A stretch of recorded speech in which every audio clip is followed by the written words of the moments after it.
After finding out that heroes who defeat the Demon King still have to work hard, Jirei runs away because he just wants to relax, but later he starts adventuring again with the girls he had previously saved. The main character's name is Jirei Laro, and he wants to be a hero. He dreams of holding a shining holy sword, defeating demons, taking down the demon lord, marrying the kingdom's princess, and finally becoming the king to live a happy life. That's what he used to dream about when he was little. But now, that's all in the past. Someone knocks on Jirei's door. A girl asks if he can join her party. Jirei is surprised, and the girl is smiling happily at him. He stares at her for a moment, then closes the door, saying he does not want to join. The girl is shocked and starts hitting the door. Jirei gets annoyed by the noise. He opens the door again and asks what she wants, warning her that if she does not quiet down, he will report her to the knights. The girl says she is not trying to sell anything or recruit him into a religious group. Jirei asks what she wants, then tries to close the door again, but the girl pushes it open and introduces herself. Her name is Retinoa Innocent, and she says her close friends call her Reiti. While trying to stop the door from closing, she accidentally breaks it. Jirei asks if she will pay him back for breaking it. Retinoa says she will pay him back and even has something better to offer. She tells him to join the attack hero's party. She promises him a better place to live and says that cute girls will follow if he joins. She says the benefits are amazing. Jirei finds her suspicious but remembers hearing about the attack hero. If someone is chosen by a holy sword, a holy mark appears somewhere on their body and they become a hero. The attack hero was chosen by the holy sword Gran Vergu, and her name is Retinoa Innocent. This generation has produced a lot of heroes, enough to go into the double digits. Jirei remembers hearing about a new hero with black hair, which is rare. The misunderstanding about black hair is annoying to him. Retinoa smiles at Jirei, hoping he will accept, but Jirei asks her why someone like her would invite someone like him. He wonders if she has the wrong person. He pulls out his adventurer card from his shirt and shows her that he is a D-rank adventurer, but Retinoa says she has the right person. She asks if he really does not remember her. Jirei is confused. Retinoa moves her hair around, trying to jog his memory. Finally, Jirei remembers. 5 years ago, when he was overhunting great bears, he saved her from an attack. He pauses, thinking about what he said back then. Retinoa says she looked up to him ever since and wanted to become a hero. She still remembers what he said before he left. Retinoa repeats his words, how he told her not to cry because only weaklings cry. If she cannot hold it in, she should become a hero. If she becomes a hero, she will not be weak anymore and will not need to cry. She should make her dreams come true, and to become a hero himself, he would laugh instead of crying. Jirei yells at her to stop talking about his dark and cringy past. He tells her to forget it all and shakes her by the shoulders. But Retinoa says she thinks what he said was great. She tells him that when she saw him in town, she thought it was fate. She recognized his face right away. Even back then, he had those cloudy eyes. Jirei tells her that since she is a hero, she does not need someone like him in her party and asks why she wants him. Retinoa says that being in a party with him has always been her goal. Jirei is surprised. She asks for his answer, but he says again that he will not join. Retinoa smiles, and Jirei thinks it is over, but she says she did not hear him. Jirei yells that she clearly did. He keeps refusing, but she keeps pretending not to hear. She keeps bugging him to join.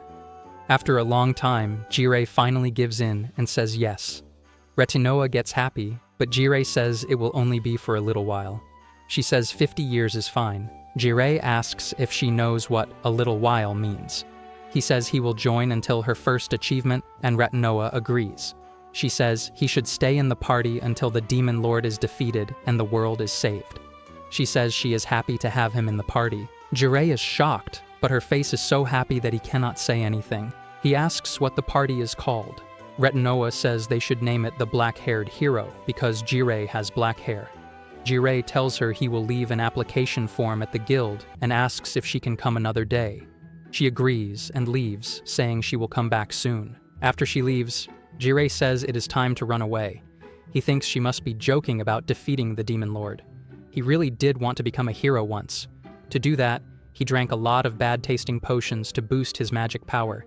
He kept improving both his magic and sword skills. He went on adventures that nearly got him killed. He spent 10 years eliminating demons. He waited for the holy mark to appear on his body.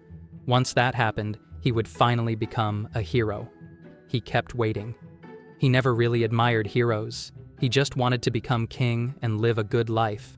His plan was simple: become a hero, beat the demon lord, get crowned king, and live every day doing nothing while everyone else worked for him. But one day, while eating in a tavern, he overheard people talking. They said heroes have it rough. They fight demons every day without proper rest. Someone else said that it was thanks to the heroes and knights that they enjoy peace. Another person said he once wanted to be a hero but heard that even kings stay just as busy, so nothing really changes. Someone laughed and said there is no way someone who drinks and fools around with women during the day would ever become a hero. After hearing that, Jirei gave up on the idea. He thought about all the time and effort he spent and how useless it was. Then he decided to just earn enough to live and spend his time however he wanted. Jirei runs away to the central town in the Universia Kingdom, Hiroyusville, thinking there are so many people here that Retinoa will never find him. As he looks around, he notices there are way more people than usual and wonders if some kind of event is going on. Out of nowhere, someone bumps into him hard. The person quickly apologizes and asks if he is okay.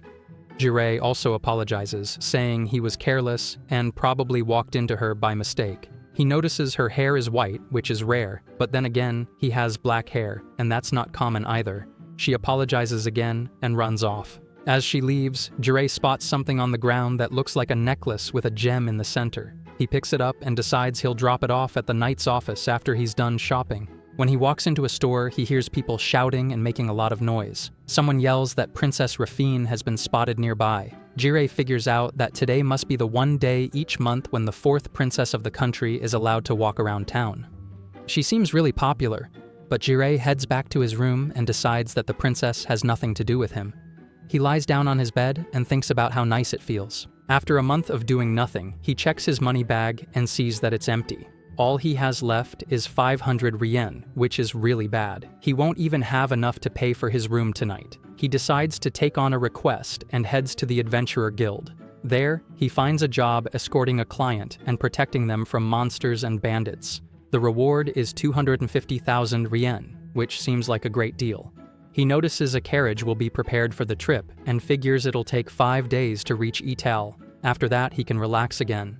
He wonders why the client's name isn't listed, but the quest doesn't have a rank requirement and the reward is solid, so he decides to go for it. He brings the request to the secretary. He then heads to the meeting spot to meet the others who will be helping with the job. When he arrives, he sees Retinoa among them. He freezes, but she turns around, notices him, and smiles. She says it's been a while and mentions that he never turned in his application at the guild, so she brought one for him to sign. Jirei asks why she's in the capital and starts realizing that his plan to relax and take it easy might not be so simple after all. Retinoa says they also have business in Edel, which is why they accepted this request. She insists that it must be fate and hands Jirei the application form, asking him to join her party. Jirei disagrees and says it is not fate and that he still does not want to join. One of Retinoa's friends asks if he is the one she has been talking about. Both of them stare at Jirei, while Retinoa claims that he is really strong. Jirei realizes the two girls must have already been working with Retinoa before taking this request, so they have probably been friends for a while now. One of the girls doubts his strength and checks him out, saying he does not seem strong. Retinoa admits it may look that way, pointing out his dull eyes, lack of aura, and lazy attitude, but still says he is powerful. Jirei wonders if she is just making fun of him. One of her friends asks for his name. Retinoa is shocked because she does not know it either. They ask why she never learned his name. Jirei introduces himself and says that his hobby and specialty is sleeping. Retinoa reintroduces herself as the attack hero and shares that she likes sweet snacks but hates vegetables, which might explain her short height. One of her friends is named Eve Dulcus, who stays quiet, and the other is Lena Antetman, an A-rank mage who is part of Retinoa's party. Jirei is surprised to hear an A-rank adventurer is in her group and thinks she must be really strong. He considers asking something about Lena's last name, but holds back. In the past, he beat up someone with the same name, red hair, and elf ears. That person was part of a hot-blooded family of assassins. Jirei thinks it would be a hassle if Lina turns out to be troublesome too, so he decides to keep his distance. Retinoa then says they should settle things by majority vote to decide if their master, Jirei, should join the party. Jirei gets annoyed and asks who she is calling master, telling her to stop. Lina and Eve say they do not mind either way. Retinoa happily declares that with 3 against 1, it is settled. Jirei points out that Eve said she does not care, which is not the same as wanting him to join. Retinoa insists Eve does want him to join, and even pulls down Eve's hood, saying she just has an emotionless face.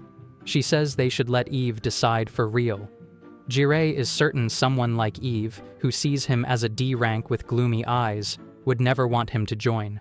But Eve just says it is fine either way and walks off, clearly annoyed. Jirei feels bad for upsetting her, but Lina tells him that she is always like that and not to worry. Jirei looks around and realizes the client has not shown up yet. Then someone suddenly pushes him aside. The person greets Retinoa and says it has been a while, introducing himself as Kane Stoltz, a B-rank adventurer. He claims it is fate that they are meeting here, saying that high-status people like him and Retinoa are connected by destiny.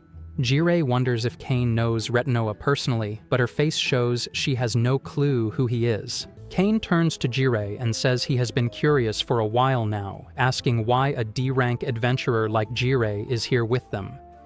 Jirei replies that he accepted the request, but Kane says that is not what he meant. Kane, who is the 3rd son of the Stoltz family, says he will explain in simple terms so someone lower than him can understand. He questions why Jirei is on a quest meant for C and B ranks. Jirei admits the Ital escort mission may be hard for someone of his rank, but points out that the quest paper clearly said rank is not important. Kane accuses Jirei of being the kind of low-rank adventurer who leeches off others and tries to earn easy money while the rest do the real work. He says he hates people like that. Kane pulls out his coin pouch, throws it on the ground, and tells Jirei to take it. Other adventurers nearby start to watch the scene. Retinoa looks like she wants to step in, but Jirei stops her. Kane tells Jirei that after picking up the money, he should leave the quest, since he is useless. He claims low-rank adventurers are just trash. Jirei says he might be someone who wants money and maybe even acts like trash. But there are D-rank adventurers who are smarter about medicinal herbs or monster dissection than anyone else. Some donate all their money to orphanages. Jirei says none of those people are trash. Kane looks stunned. Kane says it does not matter what trash says, they are still trash, and tells Jirei to pick up the money and go. Jirei feels angry but crouches down and starts picking it up anyway, saying that his wallet is empty. As he picks up the coins, he says he does not need the money, but someone like Kane definitely does. Kane laughs and says that, as the 3rd son of the Stoltz family, the money he threw is nothing to him. Jirei responds that Kane must need the money since he is not even eligible to become head of his own family. Jirei tosses the money back at Kane, suggesting he use it to buy some tea cakes and suck up to the client. He mocks Kane for getting to B rank thanks to his family, sarcastically calling him a great adventurer. Kane gets furious, draws his sword, and tries to strike Jirei. Right before Kane's sword can hit him, a mysterious person suddenly speaks, telling them to calm down. The blade stops. The person tells them both to stay quiet and instructs Kane to lower his weapon. The mysterious woman tells them not to say a word and to put down the sword. Kane's body moves on its own, and his sword drops to the ground. Jirei realizes that she's using word magic, which is extremely powerful and can't be learned without talent. The woman has black hair like Jirei, but is using a ring of transformation to hide her true appearance, and Jirei wonders who she really is. She says she'll give them a chance to explain themselves and uses her word magic so Kane can speak. Kane yells at her to lift the magic and demands if she knows who he is, claiming to be the 3rd son of the Stoltz family. Before he can finish, she says that she's the one who put in the escort request to Ital, and that her name is Fina. Fina says she was told the Stoltz family would send someone useful, but she must have misheard because Kane doesn't seem useful at all. Kane is shocked. Fina says she won't cancel the contract this time because of the Stoltz family's reputation, but warns him that if it happens again, she'll report him. Kane looks scared. Then Fina turns to Jirei and says it's his turn to explain. Jirei asks why he should, but Fina says that even though Kane drew his sword, Jirei made things worse by provoking him. She says she has more to talk about with him and tells him to ride in the same carriage as her. Jirei is surprised, and Reiti gets excited, saying that her master is getting close to the client. Jirei says it's not exciting and just means more lectures. The group gets ready to head to Ital, and Jirei joins Fina in the carriage. He introduces himself and speaks formally, but Fina tells him to drop the honorifics and just call her Fina. She says she doesn't want to lecture him, just ask some questions. She asks if he knows anyone from his hometown or friend group who has black hair and wears a mask. Jirei says no, and that he was the only one with black hair in his hometown. Fina looks disappointed, and Jirei thinks she's interested in him because of his hair. He mentions hearing about the black-haired hero chosen in Ital, and Fina suddenly stands. She says he's right, and that she's sure it's him this time. She looks excited and says she's finally going to meet her fated person. Then she notices Jirei staring at her, gets embarrassed, and sits down again. Jirei figures out that she used the escort request to go meet the black-haired hero. Fina admits it, but says she's not sure if it's really the same person. When he asks why the quest paper didn't have the client's name, Fina says she couldn't reveal her social standing, and that the name she gave them isn't her real name. She apologizes. Jirei says it's fine, and looks through the curtain at the carriage driver. He tells her that as long as the driver is there, they'll be safe. Fina is surprised he noticed her.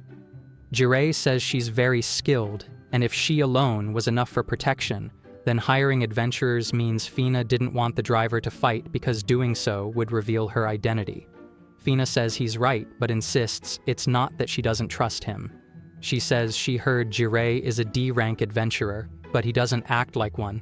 Jirei says he's just good at observing people and asks about the kind of person Fina is looking for. Fina becomes excited and talks about the person she's searching for. She says it's a precious memory and normally wouldn't talk about it, but since Jirei has black hair, she'll make an exception. Jirei says she's too close, but she keeps talking. She says that when she was 6 years old, she met a black-haired person who saved her like a prince from a fantasy story. She even received her ring of transformation from him, and he promised to marry her. She talks for 3 hours about how cool he is and how he said he would become a hero. Jirei nods, but doesn't really listen. Fina asks if he's even paying attention and says she has high expectations for the black-haired hero. Then her stomach growls and she becomes embarrassed. She apologizes, saying she talked too much. She was planning to stop and set up camp later, but Jirei remembers he still has snacks from before. He pulls them from his item box and offers them to her. Fina is shocked by his use of spatial magic and asks how he can use it. Jirei says he didn't know it was rare and just learned it on his own. Fina looks at him with pity. She sees the snacks and is amazed. They're charted snacks that always sell out quickly. Jirei says someone sends them to him regularly to thank him. He doesn't like sweets, but they keep sending them anyway, and Fina envies him. Jirei gives her the snacks and tells her to eat them since her stomach made noise. Outside the carriage window, Reddy is watching and wants snacks too. Jirei offers them, and Fina says they should all take a break. Reddy eats the snacks happily, and Jirei shares them with Eve, Lena, and the other adventurers. They thank him. Jirei asks Kane if he wants one, but Kane tells him to be quiet and looks grumpy. Jirei figures Kane is still mad, but puts a snack next to him anyway and says he can toss it if he doesn't want it, and to let him know what he thinks if he eats it.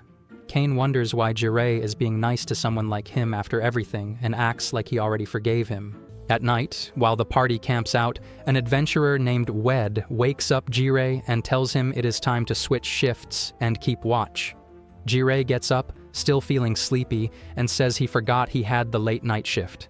Because he listened to Fina's stories in the carriage, she gave him a high-class dinner as thanks, and it was so good that he slept really well. Wed tells him not to let his guard down, even if it is late, and mentions something about an angel. Jirei asks what he means, and Wed says he only managed to control himself because he has a wife, then tells Jirei to be careful and walks off. Jirei wonders what that was about and sees Fina keeping watch near the camp. Fina greets him, and Jirei asks what she is doing there. She pouts and asks why she cannot be there, which makes Jirei panic and try to explain.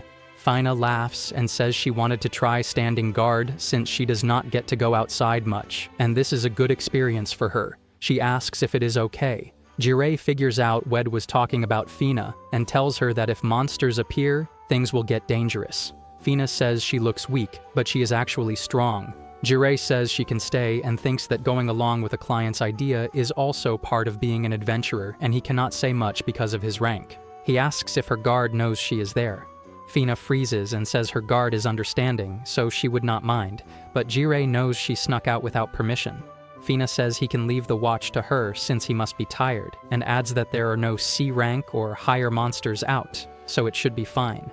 Jirei says he will still stay because he would worry otherwise. He uses his detection magic to check the area and starts to wonder how Fina knows the monster situation. He figures out she must be using detection magic too. His magic picks up something moving in the bushes. He throws a stone and a rabbit jumps out, clearly frightened. Jirei picks it up and sees that it is a drooping rabbit, a D-rank monster. He says they are rare to see because they usually hide so fast. Fina calls it cute. Jirei asks if this is her first time seeing one, and she says it is. He explains that its meat and parts are valuable, takes out a knife, and tells her to look away. Fina looks horrified, and Jirei says he is not going to hurt it. He raises his arm and asks if she wants to pet it. Fina smiles and asks if that is okay. She pets the rabbit, puts it in her lap, and says it is very fluffy. Jirei notices she is wearing a necklace and asks about it. Fina says it is her treasure. She dropped it earlier, but someone kind returned it. Jirei realizes that the necklace he picked up must have been hers. He thought it was someone else's because the person had white hair. Fina says the necklace has a photo inside. Jirei asks if it is the black-haired person she talked about in the carriage, and Fina says yes. She says every time she sees it, she thinks of that person. Jirei figures she is about to go on again about her precious person. Fina says she sometimes gets scared, wondering if the person is still alive. She has been waiting for 9 years. Jirei tells her that he believes the black-haired hero is alive, even though he has no way to prove it. Fina thanks him and says he is kind. Jirei gets flustered and says he is a kind and handsome guy who just prefers sleeping and doing nothing. If he could, he would stay at home forever. Fina says that is not a good idea, but Jirei says doing just enough to live is good enough and he lives without stress. Fina says she wants to be free too, without thinking about her status. Jirei says that since she chose that path, it is fine to follow her heart and marry the black-haired hero. Fina is happy and says maybe she will meet him again and it will work out. She says she is reckless enough to try. Jirei tells her not to worry about it so much. She waited 9 years already, so it is okay to be a little selfish. Fina says she is surprised she opened up this much to someone like Jirei. He tells her she can keep talking to him if she wants, and if she has any worries, he will listen. Fina jumps up happily and says she wants to talk more about the black-haired hero. Jirei says only for a little while.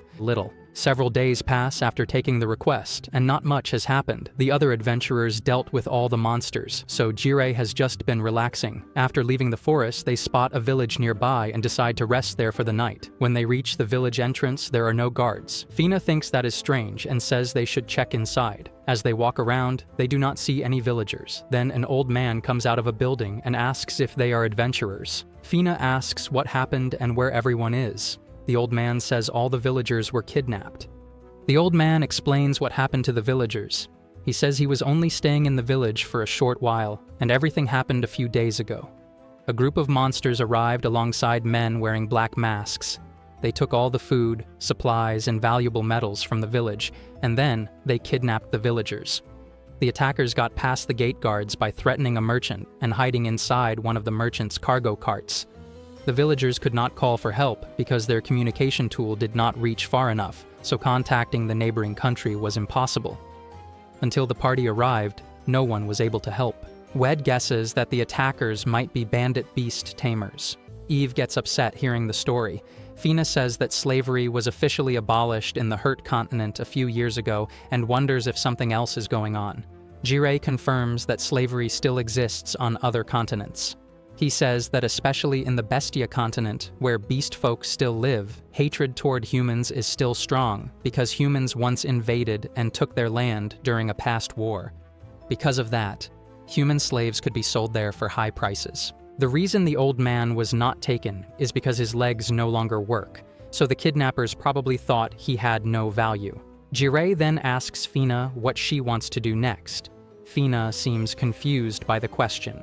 So Jirei explains that their job was only to escort her to Ital. Anything beyond that depends on her decision as the client. He says that if they leave now, they might still be able to catch up to the kidnappers and rescue the villagers. Fina says they cannot leave the villagers behind and decides they will go rescue them. Everyone agrees. Wed asks how they are supposed to start tracking the kidnappers. Jirei is about to speak, but Fina quickly offers to use her clairvoyance ability. However, her guard steps forward and urges her not to use it. Fina says there are human lives at stake, and they cannot just ignore it. Her guard warns her that if she uses her ability, she will no longer be able to stay hidden. Jirei says she does not have to use her magic because he has a tool that can help them. He pulls out a magic item from his item box. Both the guard and Fina are surprised, and Fina asks how he managed to get such a rare item. Jirei says he just happened to pick it up somewhere. He uses it and locates the kidnappers hiding in a cave in the forest. He says they have not gone far. Fina takes the item and looks through it. She sees that the villagers match the old man's description and seem to be safe. Wed also uses it and spots monsters stronger than B rank. He counts more than 60 of them.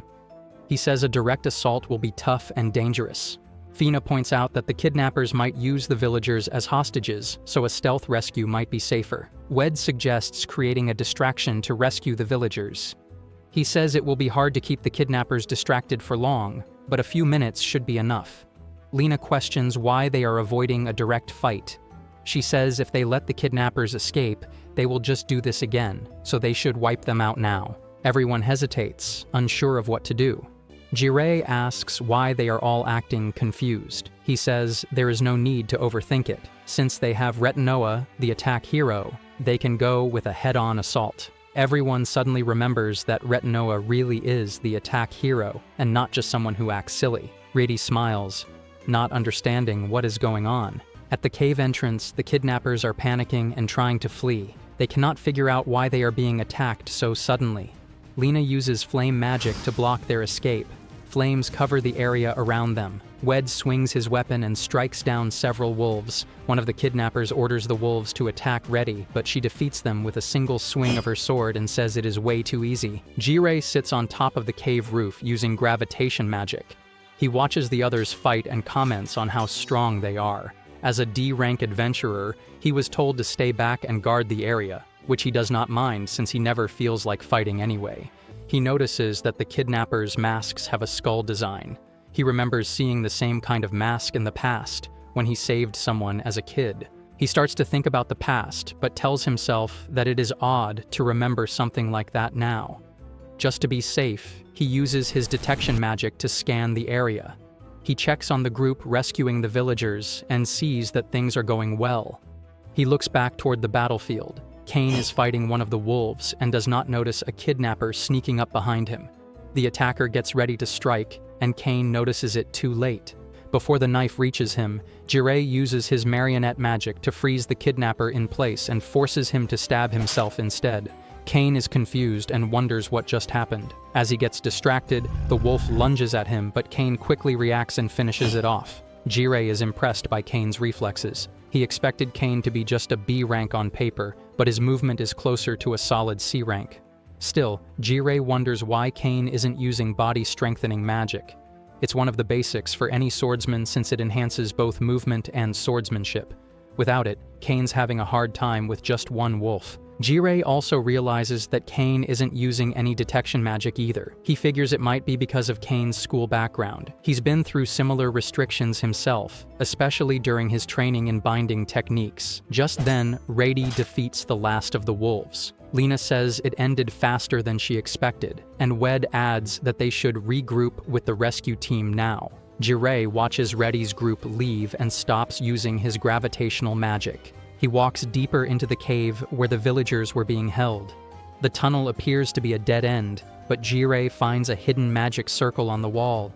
He uses his magic to dispel it, revealing a large transfer circle behind it. He mutters that he should wrap this up quickly and get back to the others. Meanwhile, one of the kidnappers flees from the cave. He panics, wondering how the attack hero ended up here and how their plan is now completely ruined. He rushes to a hidden area with another transfer circle and pulls out an item, planning to activate it and escape to a different location.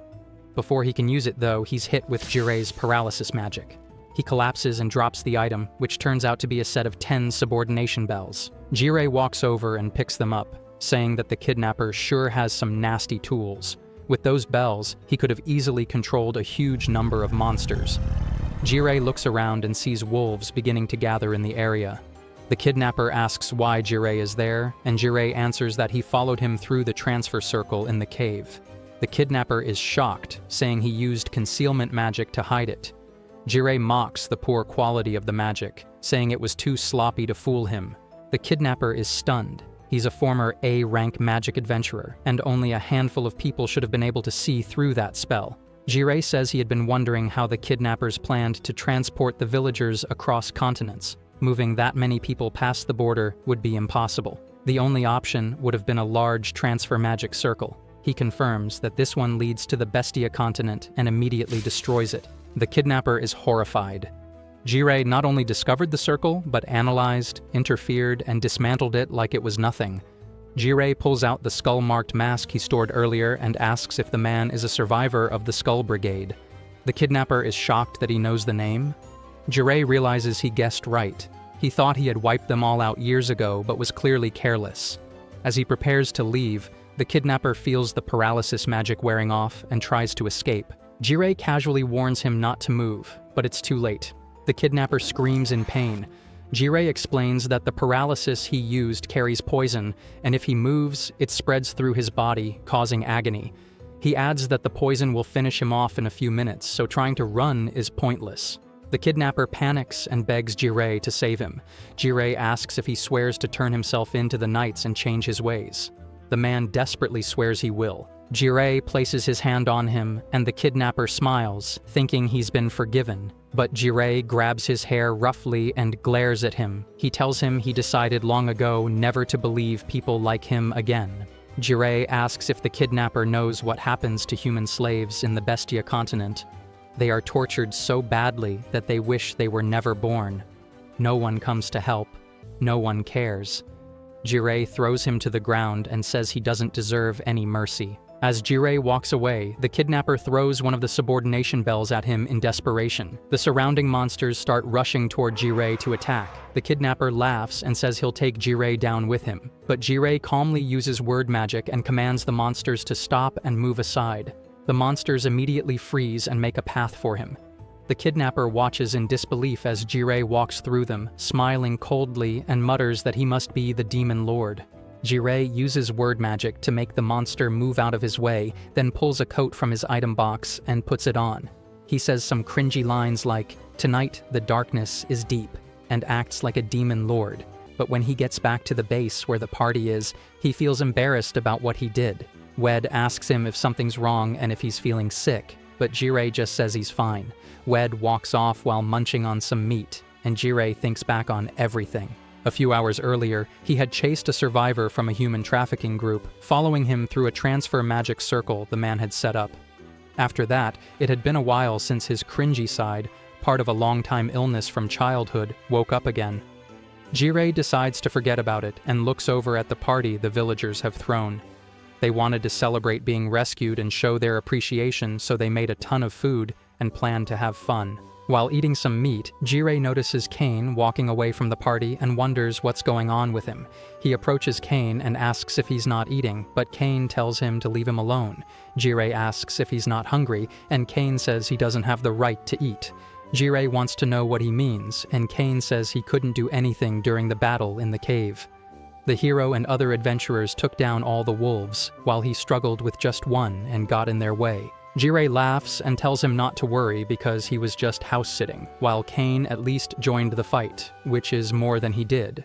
Kane gets mad, yelling at Jirei not to make fun of him. He says he's the third son of the Stolz family and that unlike Jirei, an adventurer with no obligations, he's better and different. Kane falls to the ground, thinking to himself that he has no talent at all. People have told him in the past that he's a disgrace to the Stolz family and should be grateful just to be alive. Kane was born without magic, which was considered a condition. Since magic is necessary to become a swordsman, he had to rely on his physical body, but still couldn't catch up to his brothers. His father gave him a gift by assigning him a high adventurer rank, but Kane knew it was just to maintain the family's reputation. He ended up joining a party of high-ranked adventurers with a rank that was just for show. Kane hoped to grow stronger and prove himself so he could earn a place where he belonged. After a while, some adventurers came up to Kane asking if he was the B-rank adventurer who was recruiting. They were mostly D rank or lower, but Kane accepted them, saw them as friends, and enjoyed going on adventures with them. One day, though, he overheard them calling him an idiot. They joked about how Kane paid for all their equipment just because they were friends, and how easy it was to ask him for more by pretending the gear was for family when it broke. One of them laughed about how Kane always said things like, "We're comrades," and how naive that was. Kane got upset and ran off, shouting to the sky that he really thought of them as comrades and calling them trash. He said they were just parasites clinging to high-ranking adventurers and that low ranks were nothing but trash. Back in the present, Jiraiya starts walking away, telling Kane that if he changes his mind, he should come back, but if he takes too long, Jiraiya will eat all the food. Then he remembers something, pulls out a bag of snacks from his item box, and gives it to Kane. He says he wants to know what Kane thinks of them and tells him to taste them properly and share his opinion. Kane asks why Jiraiya even cares and calls him a D rank. Back at the party, Jiraiya says Kane must have a tough life too, and that being laid back like him is fine sometimes. Still, he's curious what a noble thinks of the snacks. The next day, after dealing with the kidnappers and enjoying the feast, they continue escorting Fina to Ital. During lunch, everyone relaxes in their own way. As always, Jiraiya looks for a quiet spot to enjoy a peaceful nap. After a while, Reti, Lina, and Eve are playing in the river nearby, wearing swimsuits. Reti tries catching a fish and wonders if they can eat it, then quickly catches one. Jiraiya wakes up and sees the three girls playing in the water right in front of him, and the skin-colored scenery hides him as part of the background. Lina says it feels great to wash up at least once a day, and Eve replies that while cleanse magic gets rid of dirt, it still feels gross. Reti is just playing around, trying to catch some fish for lunch. Jiraiya thinks to himself that this is a bad situation. He had just come here to take a nap, and to avoid getting disturbed, he used camouflage magic so they wouldn't see him. The problem is, if he moves even a little, the magic will cancel, and they'll think he was spying on them. While Lina is chatting with Eve and Reti, she says that their escort client is kind of unusual. Despite being a noble, she's not arrogant, and because of her family situation, she insisted on bathing alone. Lina then remembers that Reti and Eve are also nobles. Eve says she was adopted into a noble family, and Reti says she probably was too. Lina is surprised and asks how she doesn't know her own family background. Then she turns to Eve and says that she thought Eve didn't like being friends with others, but now she's talking to them, which makes her happy. Eve tells her to stop talking so much. Then Eve turns around and asks Lina if they're really safe from being seen by anyone. Jiraiya starts to panic. Lina assures her it's fine, saying she checked the area with detection magic and didn't find anyone around. She also set up a barrier, so no one can get through. Eve still worries that someone might show up, but Lina says there's no way unless someone used extremely high-level disguise magic. Jiraiya thinks to himself that his camouflage magic is exactly that, which really sucks for him right now. Lina asks Eve why she's so worried when they're just wearing swimsuits anyway and jokes about whether Eve has a crush on someone. Eve gets embarrassed and denies it, saying she's just normal and believes a girl should only show herself to someone she likes. Someone once told her that people don't like girls who don't take care of themselves. Lina says that Eve definitely has someone she likes, and she's kind of jealous that Eve can say she's a normal girl. Lina then asks, hypothetically, what Eve would do if someone did see them. Eve says that she'd make sure they regretted being born. That makes Jiraiya panic again and accidentally let out a small noise. Lina hears something and wonders what it was. Eve starts getting suspicious, but Lina reassures her that there's no way anyone's there. Jiraiya stays frozen and thinks that he's really in trouble now. They'll find him any second since they know where the sound came from. He realizes he has no choice but to do something fast. He quickly transforms into a drooping rabbit using magic and tries to escape, but Eve and Lina catch him almost immediately and start touching him. Lina says it's rare to catch one of these rabbits, and Reti returns with a big fish, excited that they'll have both fish and meat for lunch. Jiraiya panics even more because his transformation magic is weak, and he can only hold it for about 3 minutes. Eve pets him, saying how cute he is, but he runs off before the transformation breaks. Eve is disappointed. Jirei turns back into himself once he's safely away and says that was way too close. He hopes nobody found out and that his dignity is still intact. As he's walking, he notices a gathering of spirits in one area. He spots a girl swimming and talking to the spirits while showing her body. Jirei is shocked by the sight and thinks it's like something out of a fairy tale. He describes her as having beautiful white hair, ruby red eyes, and smooth skin. He gets flustered and tells himself that it's wrong to keep looking. He turns away and walks off, finally stepping out of the barrier magic. He wonders who that mysterious girl was and if she's part of their group. 5 days have passed since they took on the escort quest. Wed calls out to Jirei, inviting him to play cards. Jirei says he doesn't want to because he always loses and suspects Wed is cheating. Wed plays innocent, and Fina laughs at them. Jirei thinks everyone is too relaxed and wonders if they forgot they're still on an escort mission. He reminds himself that they're almost at Ital, and the scouts should be returning soon. It feels like the quest is almost over. Just then, one of the scouts comes running toward them, shouting that something bad has happened. Fina and Jirei both turn to him, asking what's going on. Fina tells him to calm down and explain, and the scout says that monsters have taken over Ital.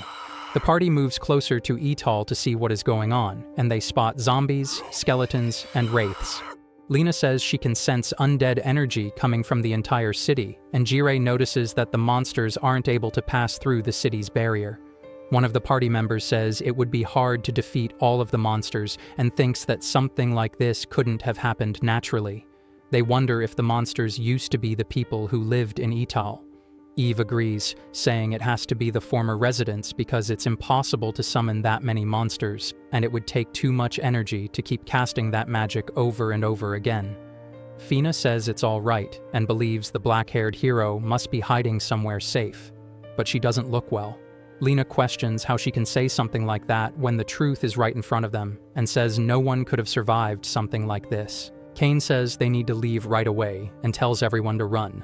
Wed tells him that if he wants to run, he can, since he's still young and nobody will blame him. Kane gets upset and asks what they should do, shouting that even if they try to fight, they'll just get eliminated. Wed says maybe it won't change much, but right now the monsters are trapped inside Ital because of the barrier. He asks what will happen if that barrier fails. Kane suddenly realizes what Wed means, and Wed explains that the monsters will head straight for the nearest villages, towns, or even other countries. If they want to rescue people, they'll need to buy some time. He mentions that Universia Kingdom is nearby and says his family lives there, so running isn't an option for him. He asks Jirei if he and Kane can escort Fina back to Universia and ask for reinforcements, while he tells Reddy and the rest of the adventurers that they need to stay and hold off the monsters. Fina says she'll stay too because there's something she has to confirm no matter what. Kane yells at them, asking why they aren't running and whether they're not scared of dying. Wed admits he's afraid of the monsters, but says what scares him more is losing the people he loves. Kane starts thinking this might be his last shot at changing himself, and if he fights alongside them and defeats the monsters, maybe he can finally gain real friends he can count on. He asks if he can help, surprising the whole group. Wed says Kane has courage, and everyone seems happy. Jirei thinks that if no one else is backing out, then he'll have to fight too, though he still wishes he could just leave. Wed turns to Jirei and asks if he's joining them, and Jirei says he will since everyone else is in. Wed says they need a plan, and Eve brings up that whoever turned the people into monsters is probably still nearby. She says that while fighting the monsters is one thing, finding the person who did this is a different issue. Wed suggests using Jirei's magic tool to locate them, but Jirei explains that he's already been using it and hasn't found anyone. He says if they had access to the highest level of detection magic, it'd be easier. That's when Fina says she has an idea and removes her ring. Her guard tries to stop her, but it's too late. Fina introduces herself as Rafine Odium Refinato and says she'll search for the person using her clairvoyance ability. Her appearance changes as soon as she removes the ring, and everyone is surprised. Lena asks if she's really the princess. Rafine confirms it, saying she hadn't wanted to reveal her identity, but given the circumstances, she has no choice. Jirei remembers the name Rafine before he accepted the escort quest, People in the Universia Kingdom were shouting her name and looking for her. He looks at her and thinks she's not only beautiful like a flower, but also intelligent enough to use clairvoyance, the kingdom's top-level detection magic. To him, she's more like an idol than a princess, being friendly with everyone and having multiple fan clubs. He also remembers the day they took a break in the forest and saw someone bathing and talking to spirits. Now he realizes that it was her and decides to keep that to himself. Rafine's guard asks her if she really understands what she's doing by revealing her true identity. Rafine uses her voice magic on her guard, Cheyenne, to quiet her. She tells everyone that there's no point in hiding who she is anymore and asks if it's okay to use clairvoyance. Lena agrees, and Rafine starts casting the spell with a long chant. Jireh watches her and is amazed. Normally, the chant for clairvoyance is really long, but Rafine manages to control a massive amount of magic power with ease and could possibly rival an S-rank magician. Jireh remembers trying to learn clairvoyance once, but gave up since it required too much reading, and he's more of a hands-on learner.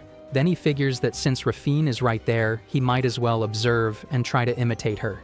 He focuses on sensing the magic and using just the right amount of mana, and before long he also activates clairvoyance.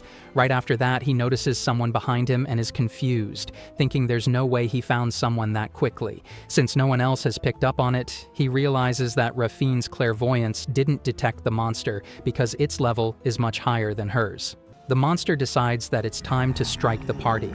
The monster steps out from the bushes where he was hiding and introduces himself as Kaerfs the Death Eater, one of the 4 heavenly kings who serve the demon lord. He tells the party to come and embrace eternal sleep at his hands, acting like a typical evil villain before the main character shows up to defeat him. The group is caught off guard, and Rafine asks why her clairvoyance didn't detect him. Kaerfs mocks them, calling them pathetic and saying there's no way a weak ability like that could pick up on him. He says he only revealed himself because they failed to find him, then laughs at them. One of the adventurers launches an attack, using Void Blade Decapitation, but the strike fails. Kaerfs' barrier blocks it completely. He mocks the adventurer, asking if he's swinging around a toy sword, then says he hates people like him. Kaerfs unleashes his own attack. At first it looks like nothing happened, but then a hole appears in the adventurer's stomach.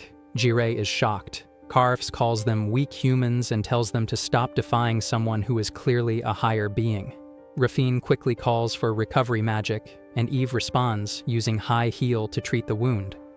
Jireh realizes that Kaerfs had fired a magic bullet and that he barely managed to intercept it in time to reduce the damage. Still, the situation is bad. The healing magic is working, but unless the adventurer gets to a hospital soon, things could turn worse. Kaerfs asks if they understand the situation they're in now. That's when Reddy steps forward and declares she'll be his opponent. She says she'll defeat him using her holy sword, though she can't remember the sword's name. Kaerfs asks if she's the current generation's hero. She says yes, then casually points at Jireh and says he's her teacher, and much stronger than she is.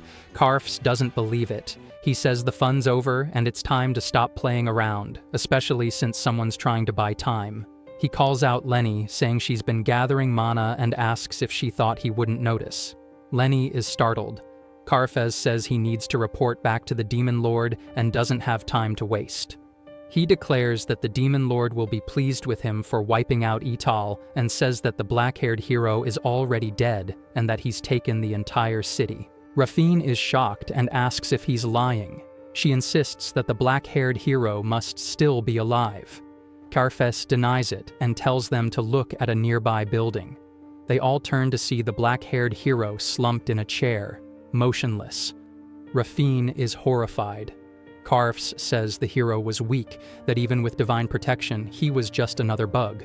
Rafine falls to her knees and says it's not possible, that he was her hero, her fated one. Cheyenne tries to shake her back to her senses and insists the demon is lying. Kaerfs, tired of the delays, says he's going to finish things. He casts excess gravity, forcing everyone to the ground, their bodies pinned down under intense weight. He laughs, saying they can't escape now. Jireh thinks the skeleton monster's power is way above what he expected. Even the A-rank adventurers and the hero, Reiti, are useless against him. He didn't want to stand out and had stayed a D rank to live lazily, but he realizes now is not the time for that. He decides to show them what the main character can really do. While the others are still being crushed under the gravity magic, Jirei stands up. Caraphas is shocked and wonders how he's moving. Thinking maybe he forgot to target Jirei, he casts the gravity spell again, but Jirei doesn't budge. Caraphas demands to know why it's not working and asks if Jirei is using a magic tool to block it. Jirei tells him he isn't. Caraphas is furious and says he's going to take Jirei out painfully. He casts Abyssal Black Flame, summoning a small black orb that floats toward Jirei. Wed yells at Jirei to dodge, but Jirei just touches it, and black flames swirl everywhere. Everyone panics, but Jirei tells them to stop yelling. It's annoying. The black flames swirl around him without doing any damage. Everyone is stunned. Jirei says he'll be fine since he's survived a dragon's breath before. Wed asks if he's still alive, and Jirei shrugs it off, saying he is, for now. He grabs the swirling black flames and casually throws them away, which stuns Caraphas. Caraphas says it's impossible for someone to just brush off his magic like that. He tries a different attack, Calamity Water Dragon, but Jirei just slaps it away. Caraphas switches to Earth Magic, Life-Reaping Stone Coffin, and Jirei kicks it aside. Then he uses Wind Magic, Storm of Annihilation, and Jirei simply blows on it. Caraphas is speechless and asks what's wrong with him. Frustrated, he says he'll use the one spell he didn't want to. He begins chanting a super long incantation and casts Eclipse Catastrophe, unleashing a massive black sphere above the city. Wed sees it and is instantly terrified. Wed says it's all over and that if the fireball hits them, no one will survive. What he doesn't know is that the main character can easily handle it. Jirei calmly says it's fine and uses his magic, Skill Interference, to erase the massive black ball from the sky. Wed and Caraphas are both stunned. Caraphas stammers, asking what, why, and how it happened, unable to form a proper sentence. He admits he doesn't understand and asks if Jirei is even human. Jirei replies that he is. He looks human and even calls himself handsome. Jirei then asks Caraphas if he's out of mana, and Caraphas is visibly shocked. As Jirei starts walking toward him, Caraphas panics, saying there's no way he could lose to a human. Suddenly, he gets an idea and uses his magic to pull Cain in front of Jirei as a shield. Cain panics, saying he can't control his body. It's moving on its own. Caraphas laughs and says he used manipulation magic with what little mana he had left. Since Cain has barely any mana, he was easy to control. He taunts Jirei, saying that now that his friend is a hostage, he can't do anything. Jirei calmly says that Cain isn't really his friend, which stuns Cain. Caraphas asks if they're really not friends, and Cain seems confused too. Wed tells Jirei to stop joking around, but Jirei says their relationship only exists because of the escort quest. He calls Cain just an acquaintance, a stranger, not a friend. Both Wed and Caraphas are taken aback. Caraphas calls him a demon and says he's a horrible person. Then he comes up with another plan. What if he takes more people hostage? What if every citizen in Ital depended on Jirei? Wed asks what he means, questioning whether any of the citizens are still alive. Jirei realizes what Caraphas did and uses falsehood barrier magic. He explains that this magic can turn lies into truths in a certain area if specific conditions are met, conditions like a red sky, collapsed buildings, lots of blood and flesh, and he had set the reversal of life and death as the condition. Jirei says Caraphas has bad taste. Caraphas laughs and asks if Jirei doesn't want to save the people in the city. Rafine begs Jirei to save them. She's crying and asks if it's even possible. Caraphas taunts them, asking if there's anyone in the city they'd want to save. Rafine says that if the black-haired hero isn't there, then nothing matters. If he could come back to life, she would do anything. She keeps begging Jirei to save them. Jirei thinks she must be talking about the person who had just been eliminated. But he also believes that the divine protection from the Holy Mark should have kept that hero safe inside the barrier. He asks Rafine if she really means it when she says she'll do anything. She gets scared, but Jirei tells her she doesn't need to go that far. He'll save them. He casts Purify Undead magic across the entire city, breaking Caraphas' spell. The citizens wake up, confused, wondering if they'd just had a nightmare. Even the black-haired hero wakes up, thinking he had just fallen asleep. Caraphas is in disbelief, asking what Jirei did and why his barrier disappeared. Jirei explains that to remove the falsehood barrier, all he had to do was change the conditions. He used a slightly altered version of Turn Undead to clear the sky and repair the damaged city, which reversed the effects and brought everyone back to life. Karfs is stunned that Jirei makes it sound so easy. He says he has to escape now and threatens to take Kane down with him if Jirei tries anything. But Kane speaks up, telling Jirei not to worry about him. Rather than being a burden, he says he'd rather be eliminated along with Karfes. Karfes is thrown off and asks what he's talking about. Kane admits that throughout his life, no one needed him, and he doesn't mind dying here. Jirei says he's not planning on letting him die.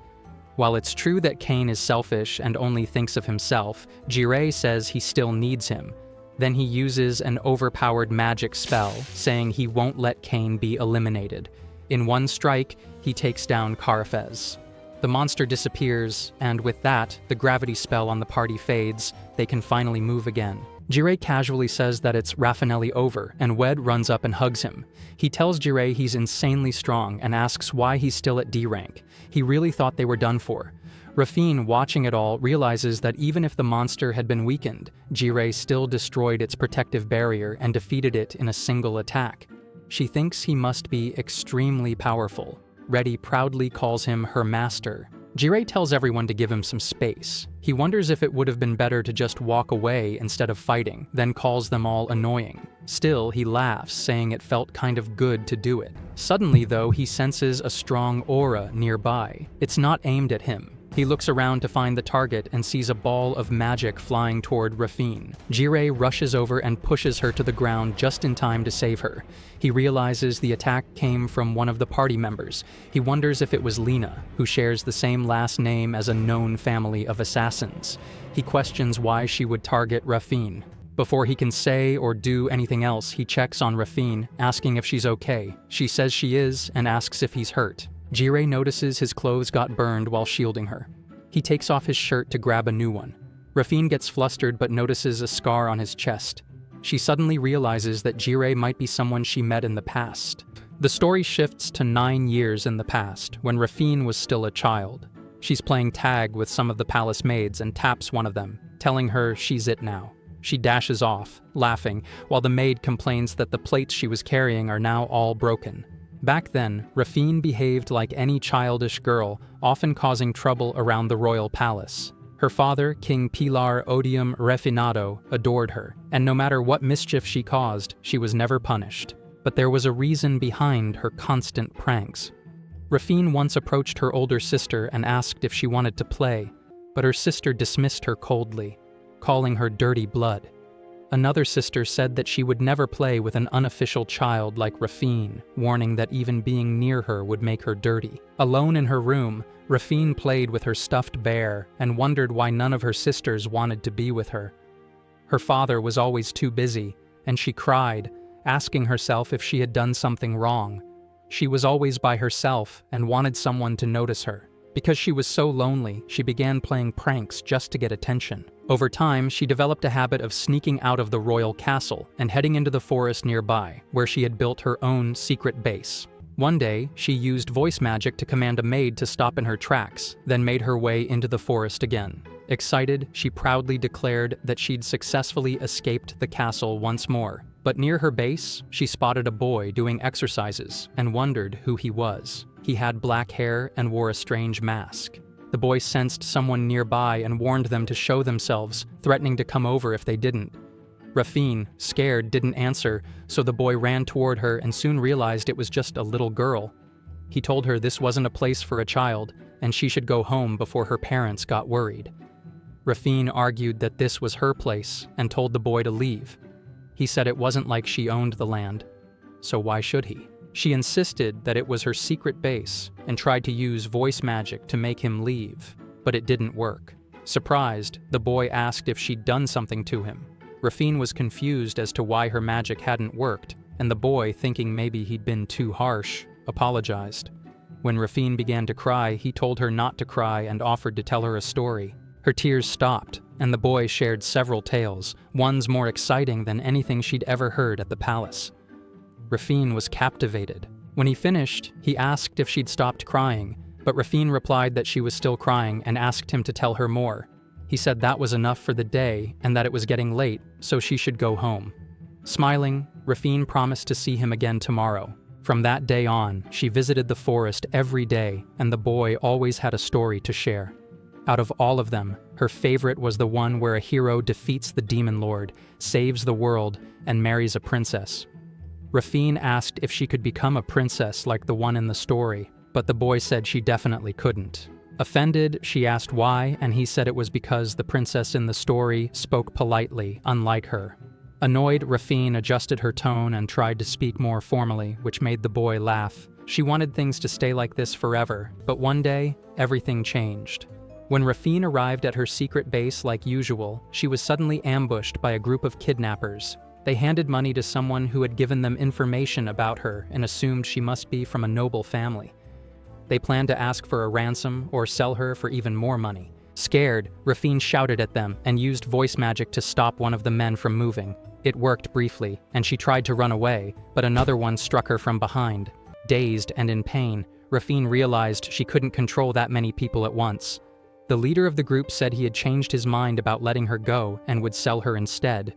He said she'd never see her parents again and ordered the others to cover her mouth and shove her in a bag. Just as Rafine cried for help, the boy from before appeared and asked what was going on. In a flash, he took down the surrounding kidnappers, leaving only the leader standing. The man drew his sword and charged at the boy, knocking his weapon away. He mocked the boy for trying to play hero for the sake of a little brat. The boy calmly asked why someone so strong would choose this kind of life. He said the man clearly had other options, so why do this? The kidnapper sneered, asking if the boy was begging for his life.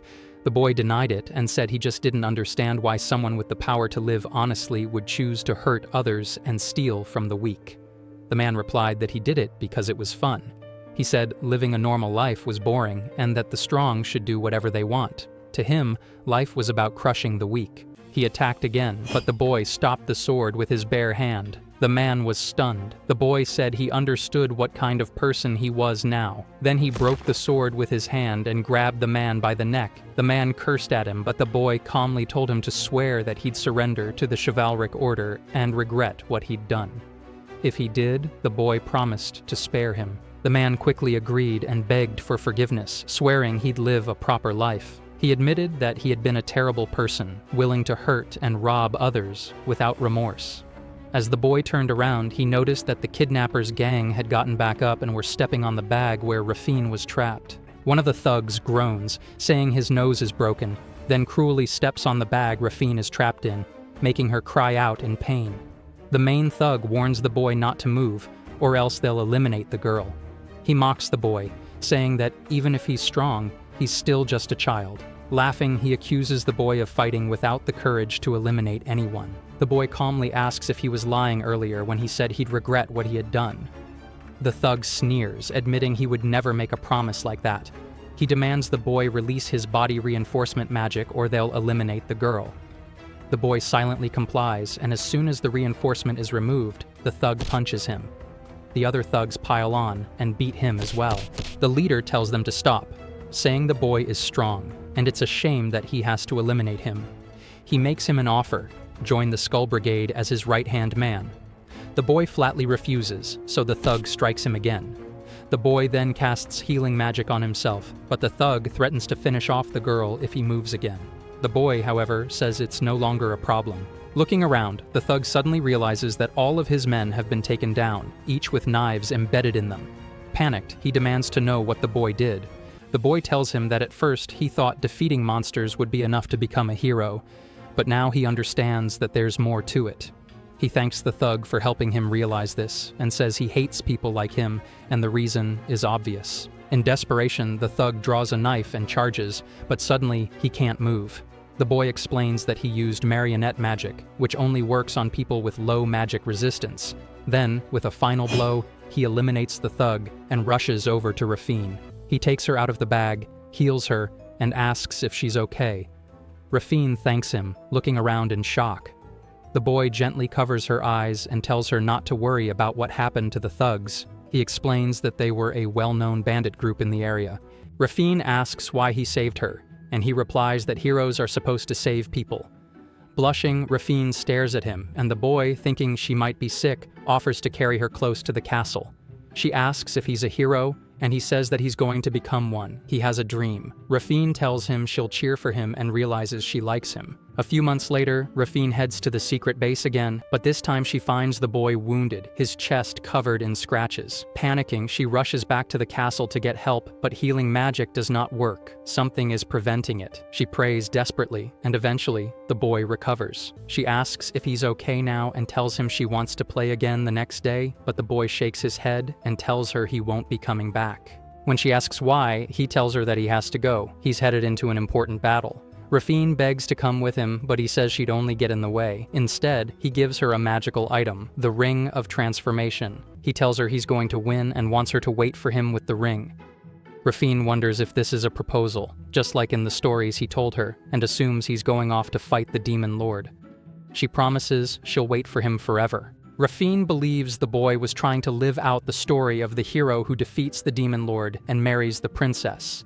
So, to become that princess, she started improving her behavior and studying the basics of word magic, which she had from birth. She didn't know where the boy had gone, so she dedicated herself to mastering detection magic until she eventually acquired clairvoyance. But 9 years passed and he never returned. Even clairvoyance couldn't help her find him. Day by day, she grew more hopeless until she received a report about a black-haired hero in Ital. That information turned out to be false, but eventually, she met the real person she had been searching for, Jireh. As she keeps staring at him, Jireh wonders what Rafine is thinking and asks if she's finally realizing how handsome he is. She laughs, says he is good-looking, then hugs him tightly. Jireh is confused, but Rafine simply says that she's finally found her fated person. It has been a full day since they defeated the skeleton demon who claimed to be one of the 4 heavenly kings in the Demon Lord's army.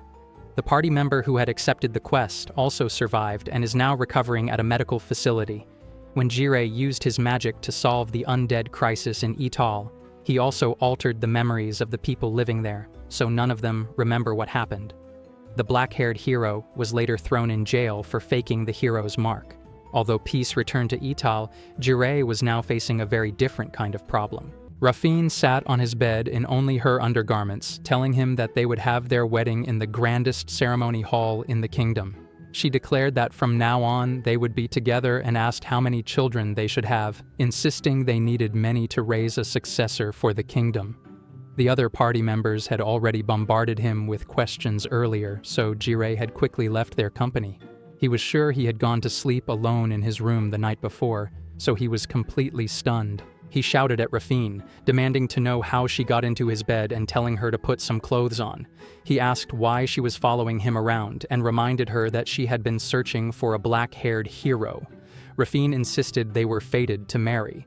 Shocked, Jireh asked what proof she had, and she mentioned the scar on his chest. Her fated person had the exact same one. She explained how he had saved her as a child, just like a prince in a fairy tale, and asked if he remembered. Jireh, in fact, did not remember, but didn't admit it.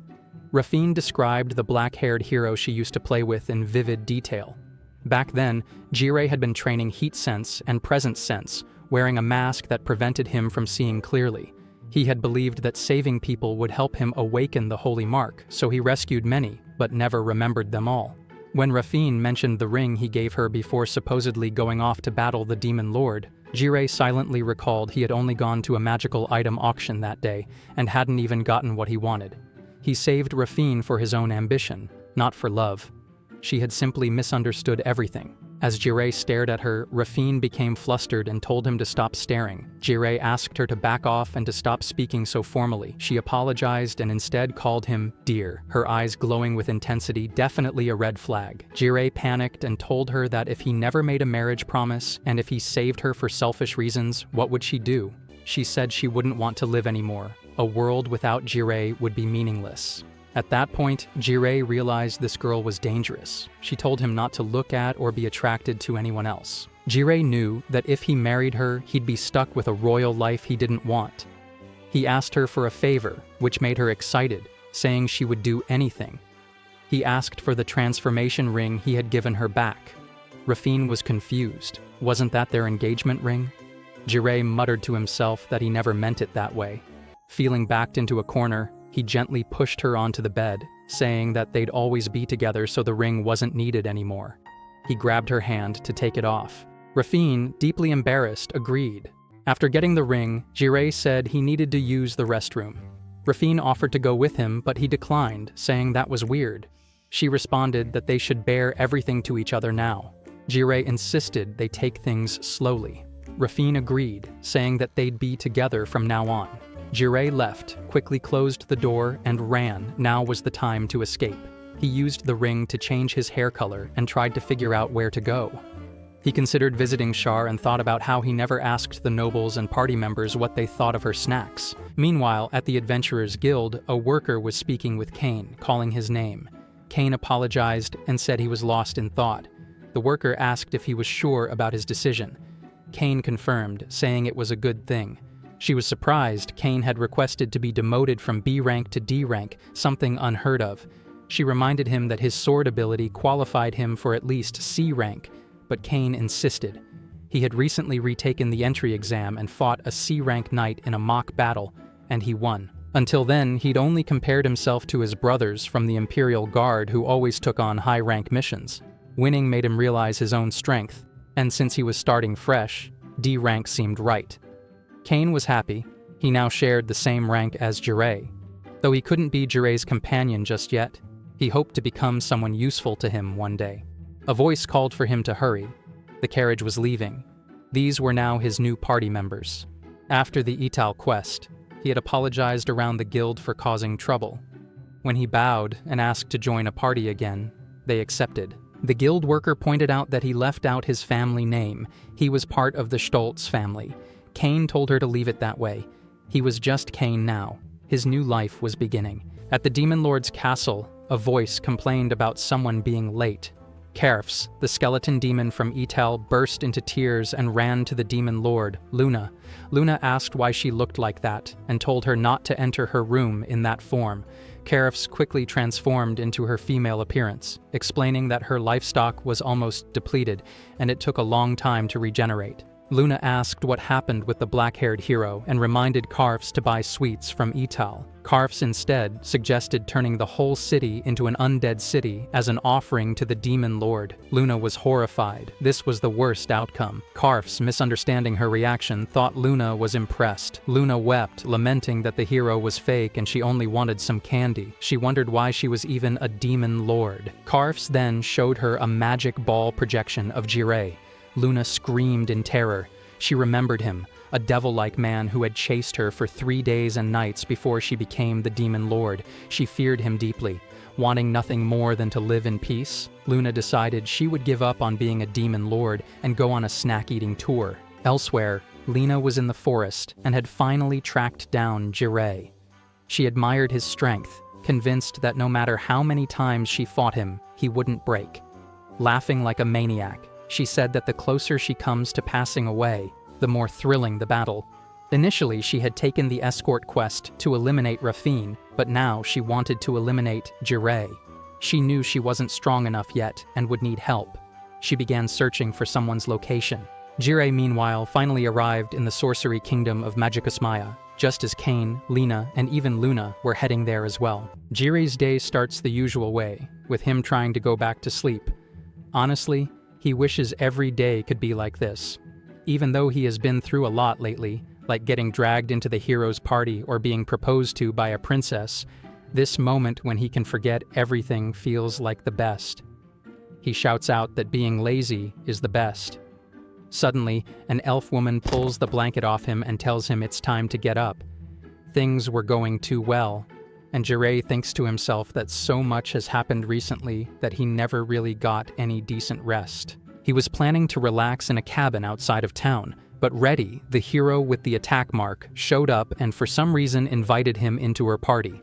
Then, during the escort quest to Ital, he ended up fighting a skeleton who claimed to be one of the Demon Lord's heavenly kings. After all that, the fourth princess of the Universia Kingdom suddenly declared that Jireh was her fated person and proposed to him. To escape that chaos, he used the Ring of Transformation to change his hair color to red. Jireh had a connection with someone named Char, whom he'd helped out in the past, so he asked if he could stay with her for a while. He ran all the way to the country of sorcery, Mangacap, without resting. It should have taken 12 days by carriage, but he made the trip in just 2. That's why he's still so tired now. Jiraiya asks Char to let him sleep for 3 more hours and tries to lie back down. Char refuses, saying he said the same thing yesterday and then didn't get up at all. She starts shaking him to wake him up while he drifts back to sleep. Jiraiya laughs, saying shaking him like that won't work. He asks if she forgot about his divine blessing of sleep. The shaking is only making him sleepier. Char is surprised and asks if his blessing evolved, and Jiraiya says that his sleep blessing has now become eternal sleep. Char tells him to stop joking around and to get up. Jiraiya finally gets up and admits that the blessing was just a joke. Char Antetman is an elf girl who always plays along with his jokes.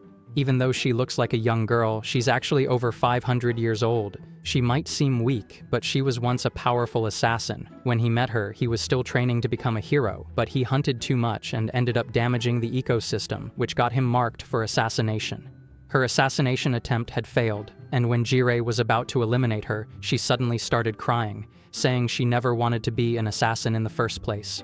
So, to calm her down, he gave her some candy. She acted like she had never tasted anything sweet before, and immediately grew attached to Jiraiya. Now, Char runs her own pastry shop called Chartet. Jiraiya places his hand on Char's shoulder, which makes her flustered. She nervously asks what he is doing and says that while she's happy, it's already late and asks him to be gentle. She thought he was going to kiss her, but Jiraiya tells her she just has some bed hair. Embarrassed, Char scolds him for doing things that girls can easily misunderstand, saying it causes problems, then lightly hits him. While they chat, Char mentions that someone with black hair as pretty as an angel stopped by her store asking if she had seen anyone else with black hair.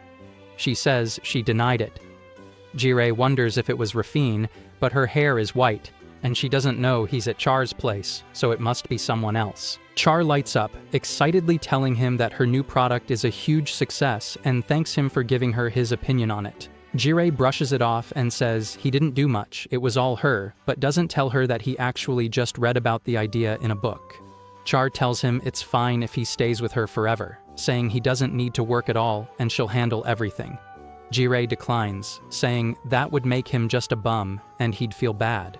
He says he wants to work and repay what he owes her. She agrees, but says that since he likes magic tools, she got him a ticket to the 57th sorcery tournament in Mangacap, and the prize is a magic tool. She figured he would like it. Jiraiya admits he does want it, but the tournament isn't open to the public. To enter, one needs to belong to an organization or institution and have a recommendation letter, or their adventurer rank or magic power must be A rank. He tells her he doesn't meet any of those qualifications. Char insists it's his ticket and hands it to him.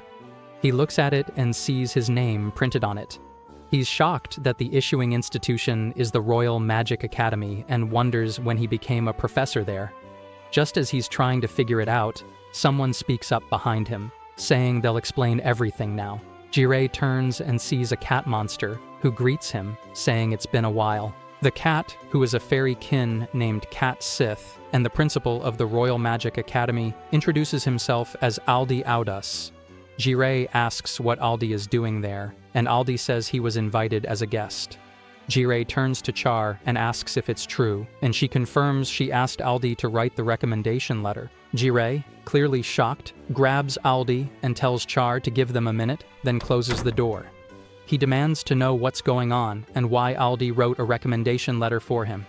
Aldi explains that he just did it as a favor to Char. Jiraiya tells him he hates things like this, and Aldi says he thought maybe Jiraiya had changed. Jiraiya tells him to cancel it and insists that he isn't a professor, so he can't be part of the tournament anyway. Aldi responds by saying that as of now, Jiraiya is part of the Royal Academy, so everything should be fine. The tournament is almost here, and there's no problem with the timing.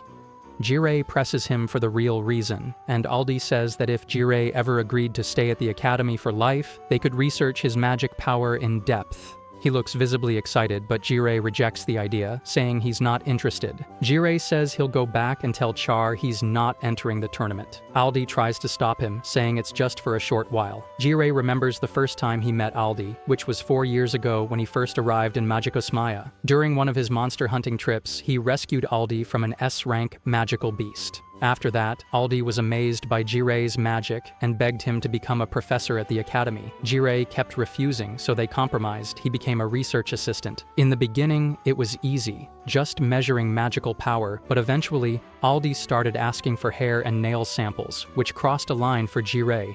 He got scared and left. Aldi became one of the people on his blacklist, right up there with the women who chased after him. Back in the room, Aldi pats Jirei on the back and says he's glad to see him again. He mentions that after Jirei disappeared, the entire town was searching for a red-haired guy and thought he had died. Jirei remembers that his hair was red at the time, so nobody knows that his actual hair color is black, and he plans to keep it that way. Jirei repeats that he won't be a professor and refuses to do anything that annoying.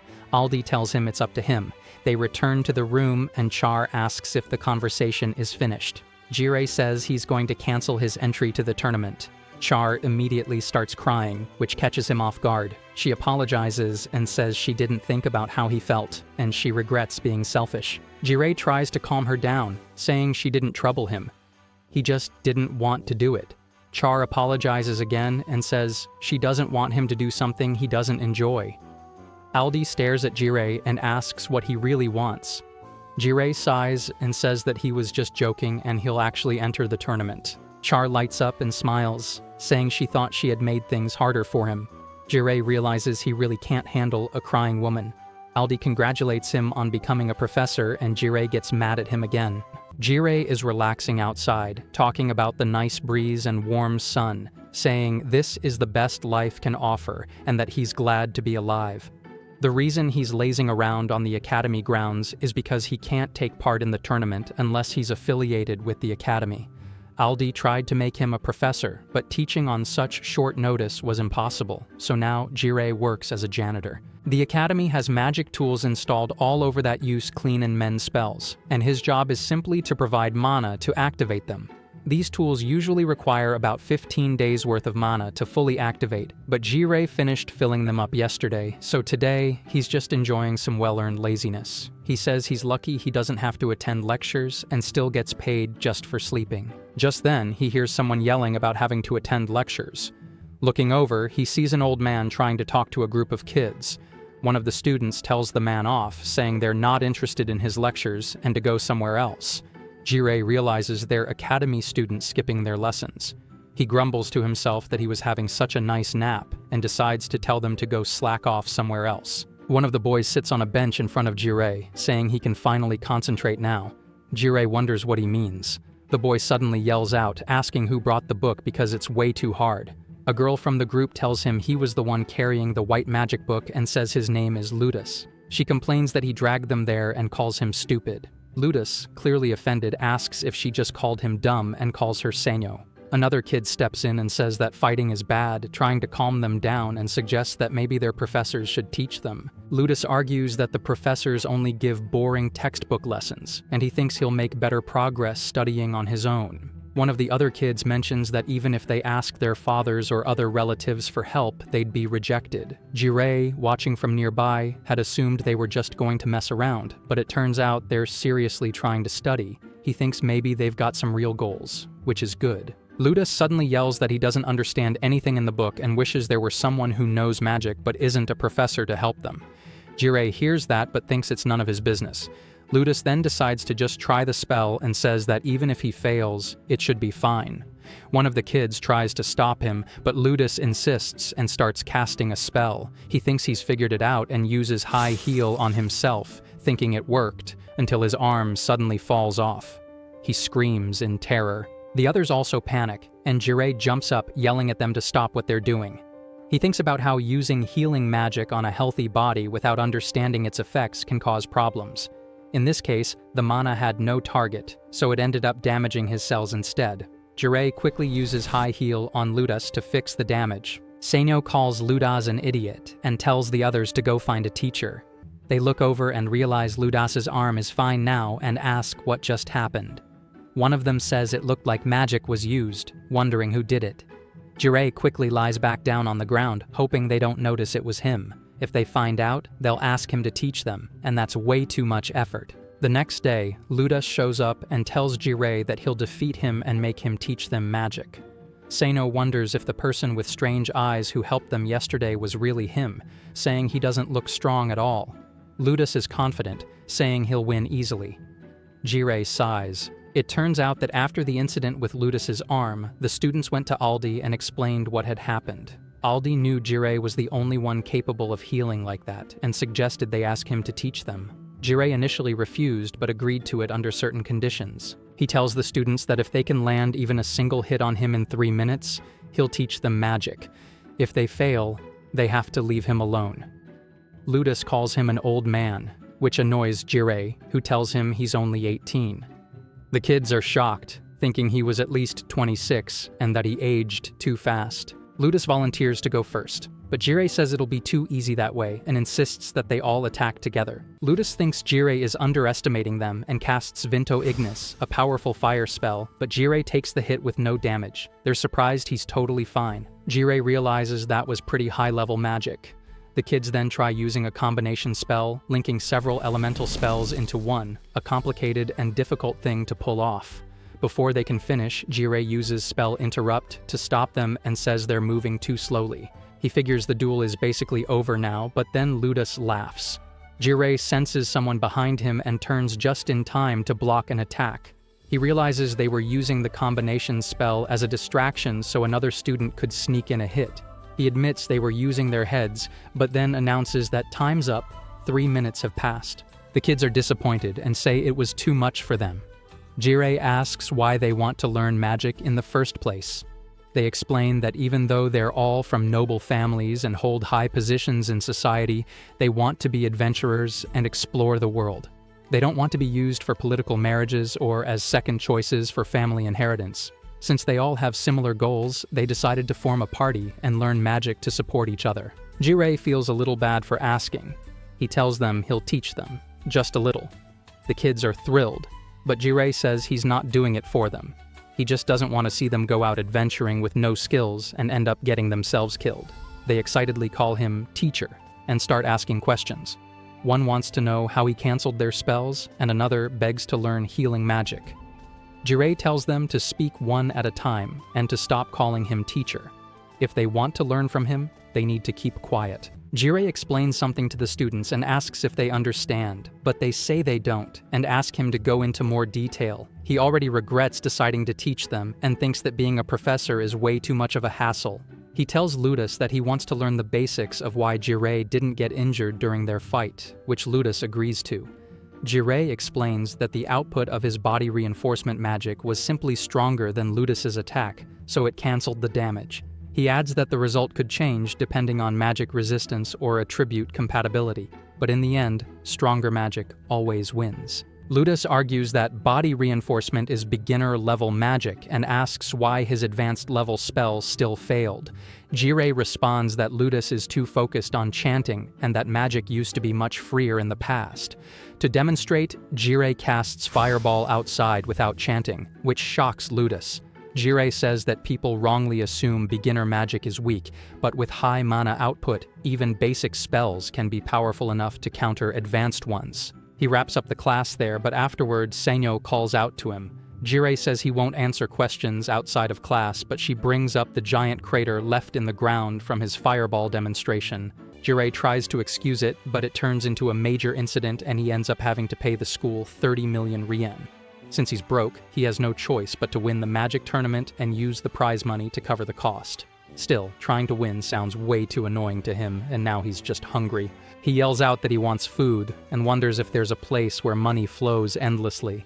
Someone nearby, sitting on a bench and reading a book, tells him to be quiet. He apologizes and notices it's Eve. She asks if he's trying to change his image, and he jokes if it's about his hair color, asking if it suits him.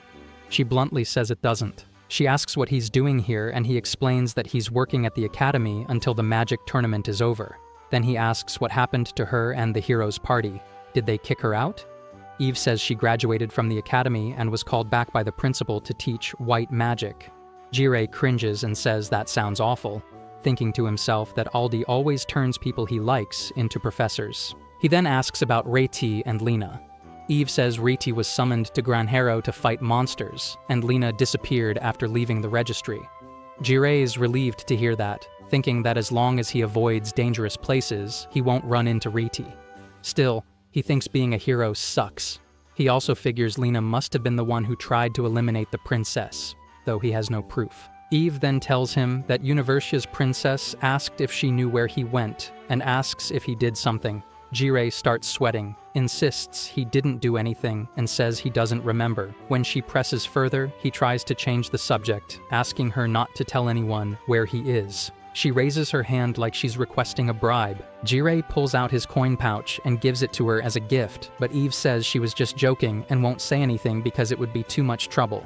Jirei claims he knew she was joking and tries to act smug, but Eve pretends to change her mind and threatens to tell. He quickly apologizes, and she laughs and tells him to stop acting like that. Jirei asks her to promise she won't say anything, and she tells him to stop talking to her.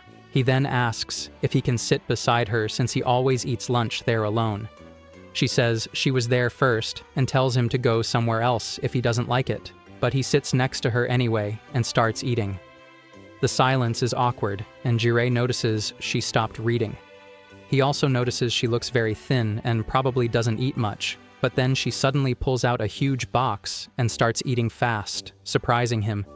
He thinks she must have a strong stomach. She notices him staring and tells him to stop looking. He apologizes, but she keeps eating. She tells him again not to stare, and things get awkward again. There's still time left for lunch, but he doesn't want to move, so he takes out a pair of boots from his storage and distracts himself by working on them. He wonders how to maintain them properly again, even though he was the one who made them. Eve notices and asks if those are wind boots, and he confirms that they are.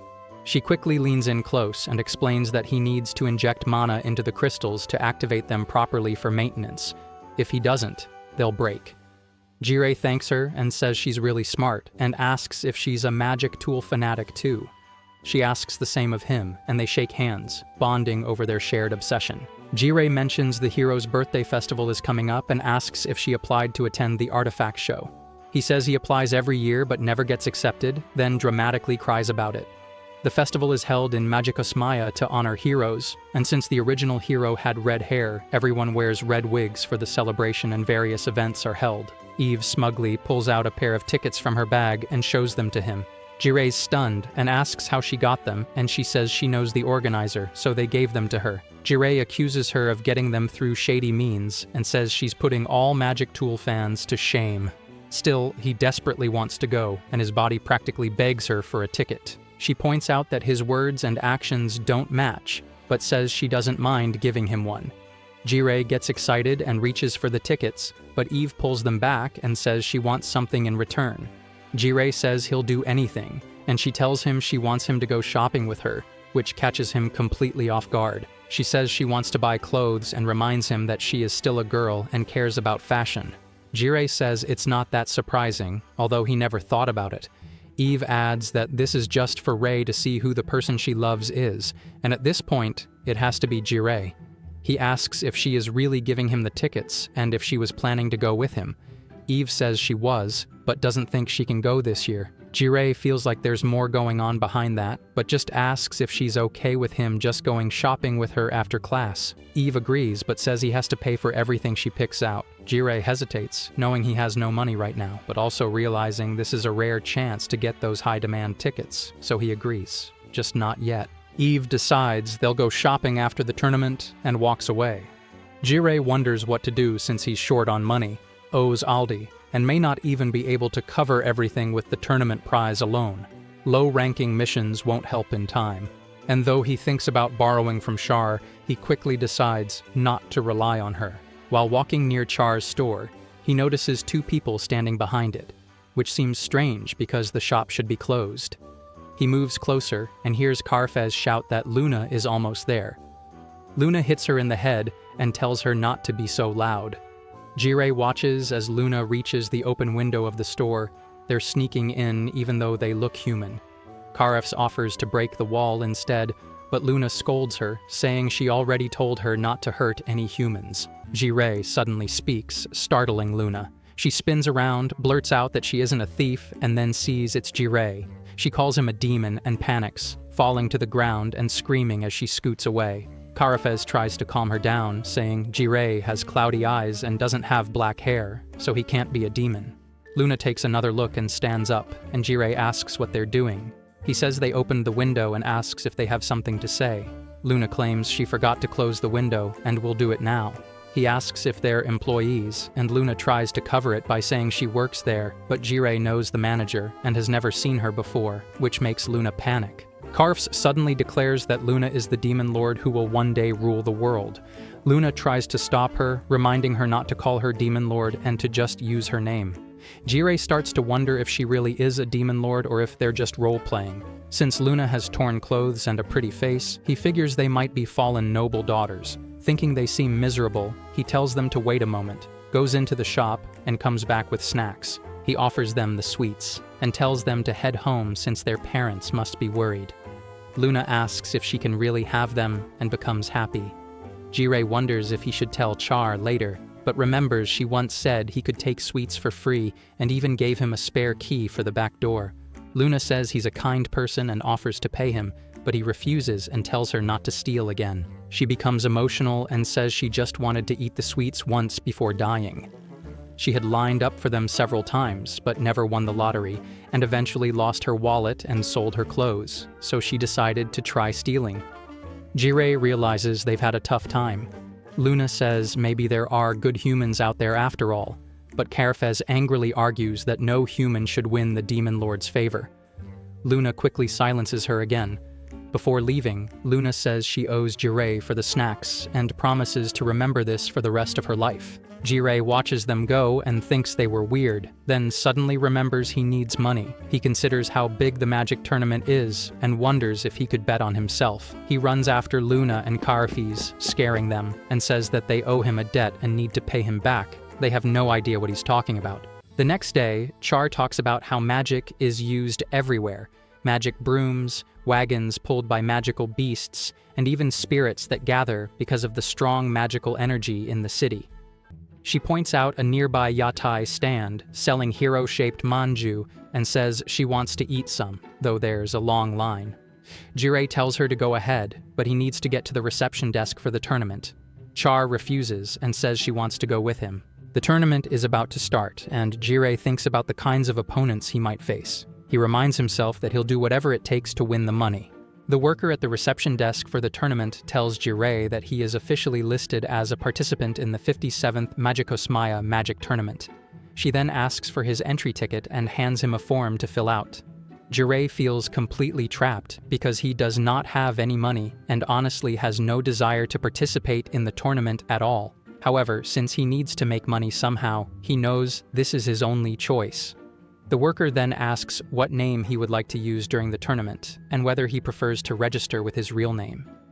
Immediately, Jirei remembers that Reti and Rafin might find out where he is, so he tells her that using his real name would be a terrible idea, considering there are certain people he absolutely wants to avoid. She advises him to pick a nickname instead.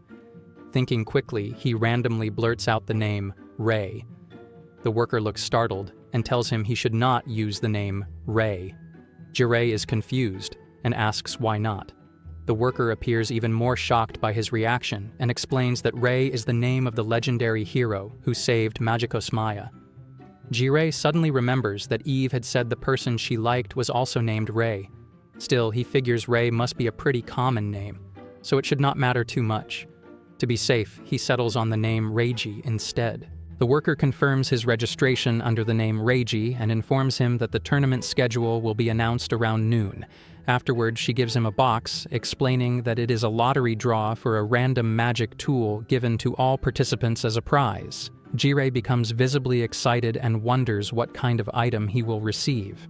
As he opens the box, he finds out that he pulled the jackpot prize, an SSS rank item known as the Hanamagain glasses. However, to him, it just looks like a ridiculous pair of joke glasses. The worker explains that the glasses were custom-made by Princess Elena, who also happens to be the event's organizer. She encourages Jirei to try them on. Curious, he asks what kind of magical effects the item has. The worker tells him that the glasses have powerful durability enhancements and a self-repair function to keep them from ever breaking. Jirei sighs and says he has no use for such an item. In the end, though, he is forced to accept them anyway, although she tells him that wearing them during the tournament is not mandatory. Suddenly, someone starts shouting at the worker, saying they submitted their application correctly. Ji-rae turns to see what is going on. The worker apologizes and explains that they failed to meet the participation conditions, so they cannot allow them into the tournament. The group protests, pointing out that they traveled all the way there. Ji-rae looks more closely and realizes he recognizes one of the adventurers. It is actually Kane. Kane begins scanning the area, and Ji-rae becomes anxious. Kane thinks for a moment that he has spotted his master, but when he sees the red hair and the weird glasses, he decides he must be mistaken. His party member asks if something is wrong, and Kane explains that his master would never wear something as ridiculous as those glasses. Ji-rae realizes that the glasses are actually useful for hiding his identity and decides to sneak away quickly. However, as he is making his exit, he accidentally bumps into someone. He apologizes and looks up, only to see that it is Lena. She stares at him and asks if they have met before, but Ji-rae nervously denies it and insists that she must be mistaken. Then, without giving her time to reply, he quickly runs off. One of her party members checks if she is okay. They then wish her luck and remind her that if Luna wins the tournament, she will earn a lot of funding for their research. Her master asks if something is bothering her, and Luna says that the person she passed might have been someone she knew, although he had strange glasses and red hair. Still, she says that even if it really was him, she is not strong enough to beat him yet. She vows to challenge him once she has grown stronger. Ji-rae resolves to run away again as soon as the tournament ends. Just then, the announcer declares that the 57th Magicosmaya Magic Tournament is officially beginning. He explains the rules to everyone. The matches will begin as knockouts in blocks A through D, and the winners will proceed to a round-robin format. Additionally, the competitive battlefield magic has been activated on the stage, which will ensure that any injuries sustained during the battles will be fully healed afterward. Next, the announcer introduces the event's organizer, Princess Elena, who wishes to deliver a message before the tournament begins. Ji-rae remembers that she is the one who designed the glasses and wonders what kind of person she might be. A projection of the princess appears as the crowd turns their attention to the screen. Elena introduces herself as Elena Tidmid Noblest, the 6th princess of Magicosmaya. She says that she is honored to take part in the magic tournament and expresses her gratitude to everyone for allowing her to serve as the event's organizer. However, right in the middle of her speech, Elena pauses and suddenly asks everyone to wait a moment. She turns to her maid, Stika, and asks her to read what her cue card says. Apparently, the writing is too difficult for her to understand. Stika apologizes and says it must be tough for Elena. She promises to write the script in a simpler way next time, one that even babies can read.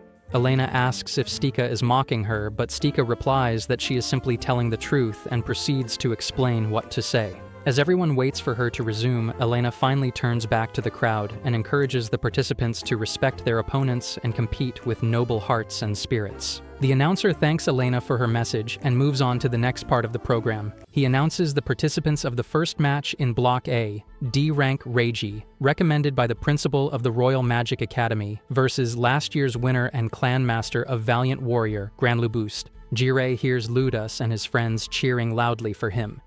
They shout that he better win and use the prize money to treat them. Looking around, Ji-rae notices Char and even his students in the crowd.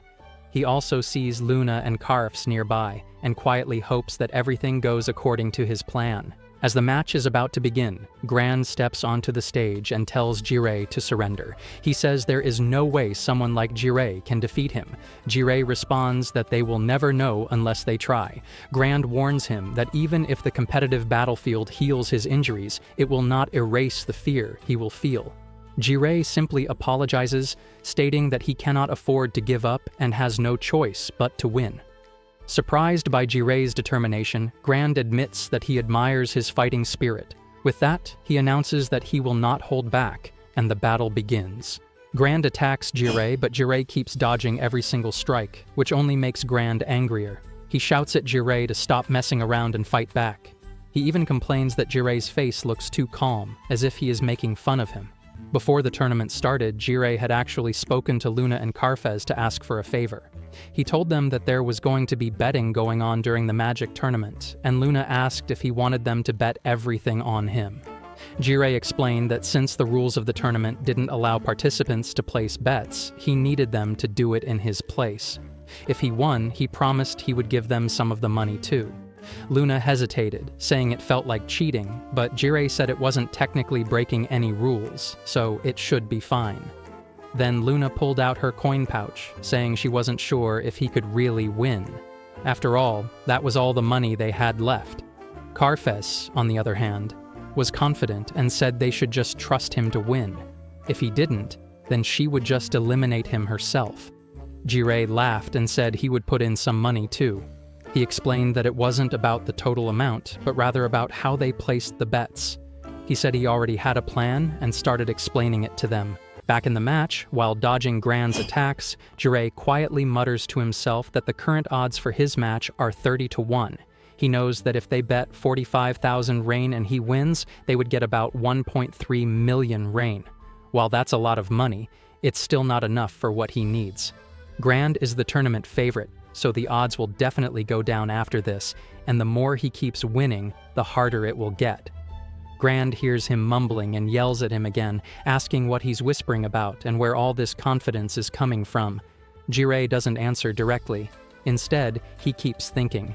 He asks himself what the odds would be if someone like him, a D-rank adventurer, were to actually make it through his whole block.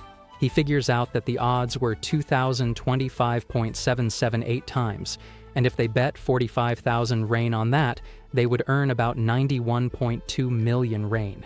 Right after finishing that thought, Jirei suddenly attacks and defeats Grand in one single hit. The announcer shouts in shock, saying it's unbelievable that Reiji just won the match.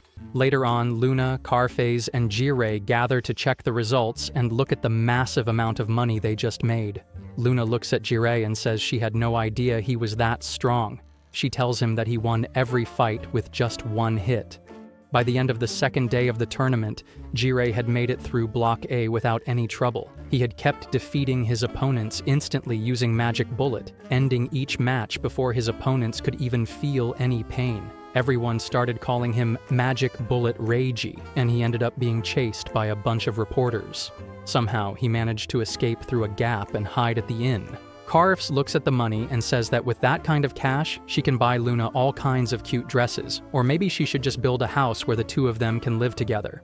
Luna gets weirded out and tells her to stop being so intense. Carfs then says they should bet everything they have on the next match. Luna agrees with her, but Jirei tells them that bets are not allowed on the final day of the tournament. Both of them are shocked. Jirei takes his share of the money, and Luna notices that it's less than what they would be getting. She tells him that he fought all the battles, so he should take more. However, Jirei tells her that he wouldn't have been able to pull it off without their help, so what he took is enough.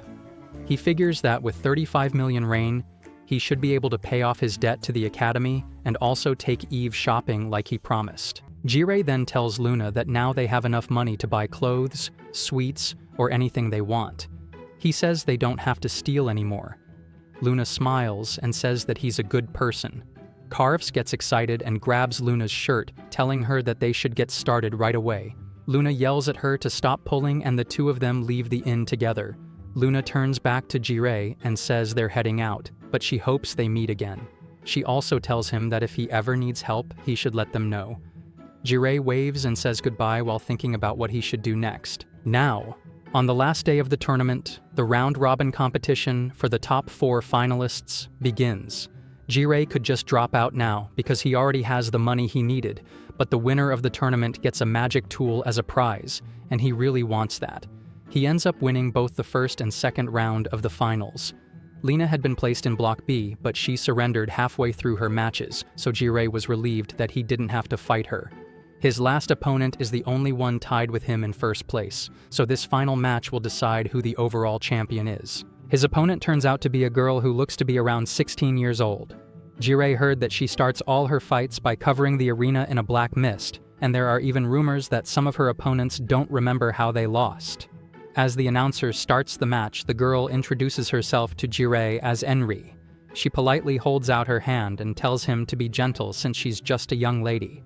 Jirei wonders if all the rumors were false and reaches out to shake her hand, but the moment they touch, A jolt of magic surges through him, and he pulls his hand back in surprise. Even though his body-strengthening magic should have protected him, he still felt the shock run straight through his brain. He quickly starts to question what just happened. Enri then smiles and says that it's a shame and surrenders the match because she already knows she cannot beat him. Jirei is stunned. She tells him that if they ever run into each other again, they should have a proper conversation next time, and she walks off the stage. The announcer declares Reiji as the winner of the tournament. Later, Jirei is lying on a sofa, still confused about how everything happened. He says out loud that even though he has no idea why, he still won. At least he's happy because now he has both the prize money and the magic tool. While he's waiting in the room, wondering if anyone is going to come talk to him, someone walks in.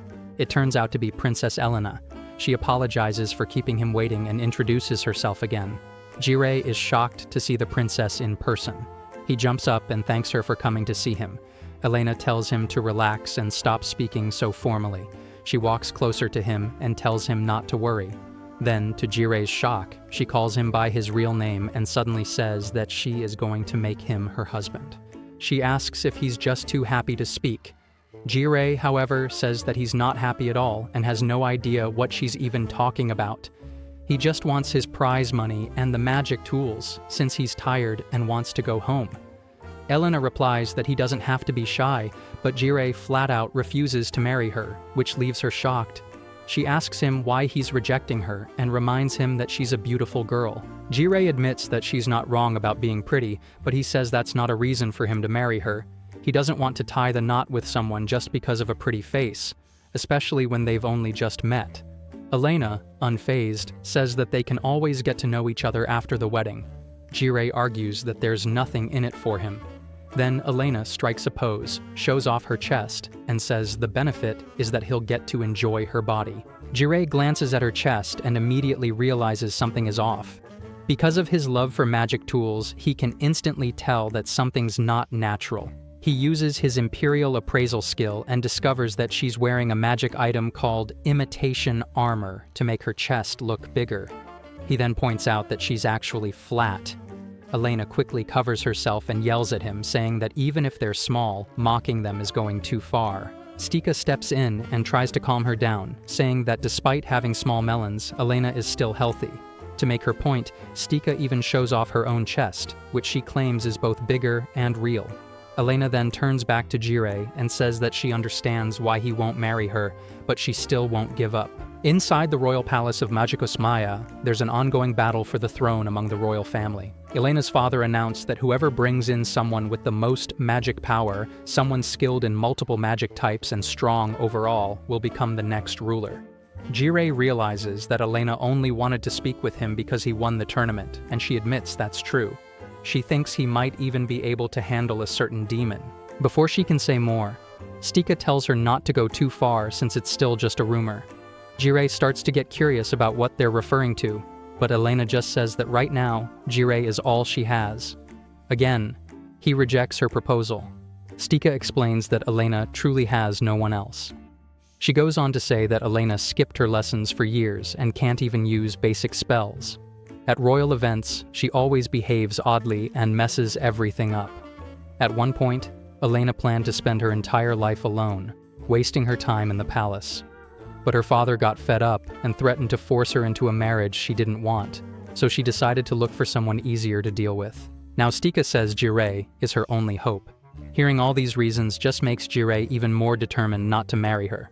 Elena tells him that she'll work on her bad habits and asks him to reconsider, but he stays firm, and she finally gives up. When he asks if she really gave up, he also requests the prize money and the magic tool that he earned for winning.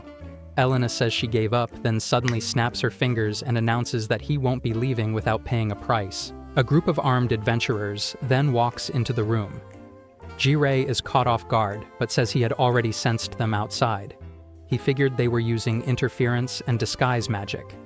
Elena reveals that they're top-level anti-magic specialists and asks if he still refuses to marry her.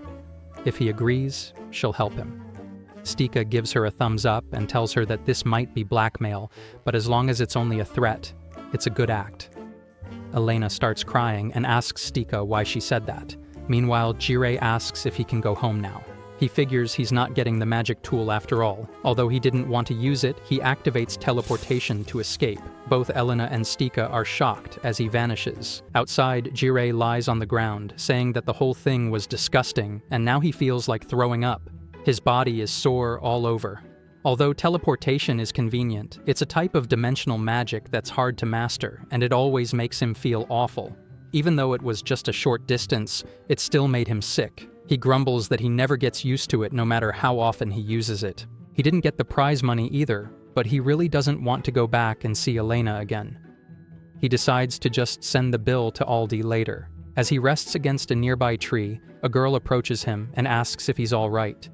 He replies that he just felt a bit nauseous, but he's stunned when he sees her face. She looks just like Rafine. Jirei starts to panic.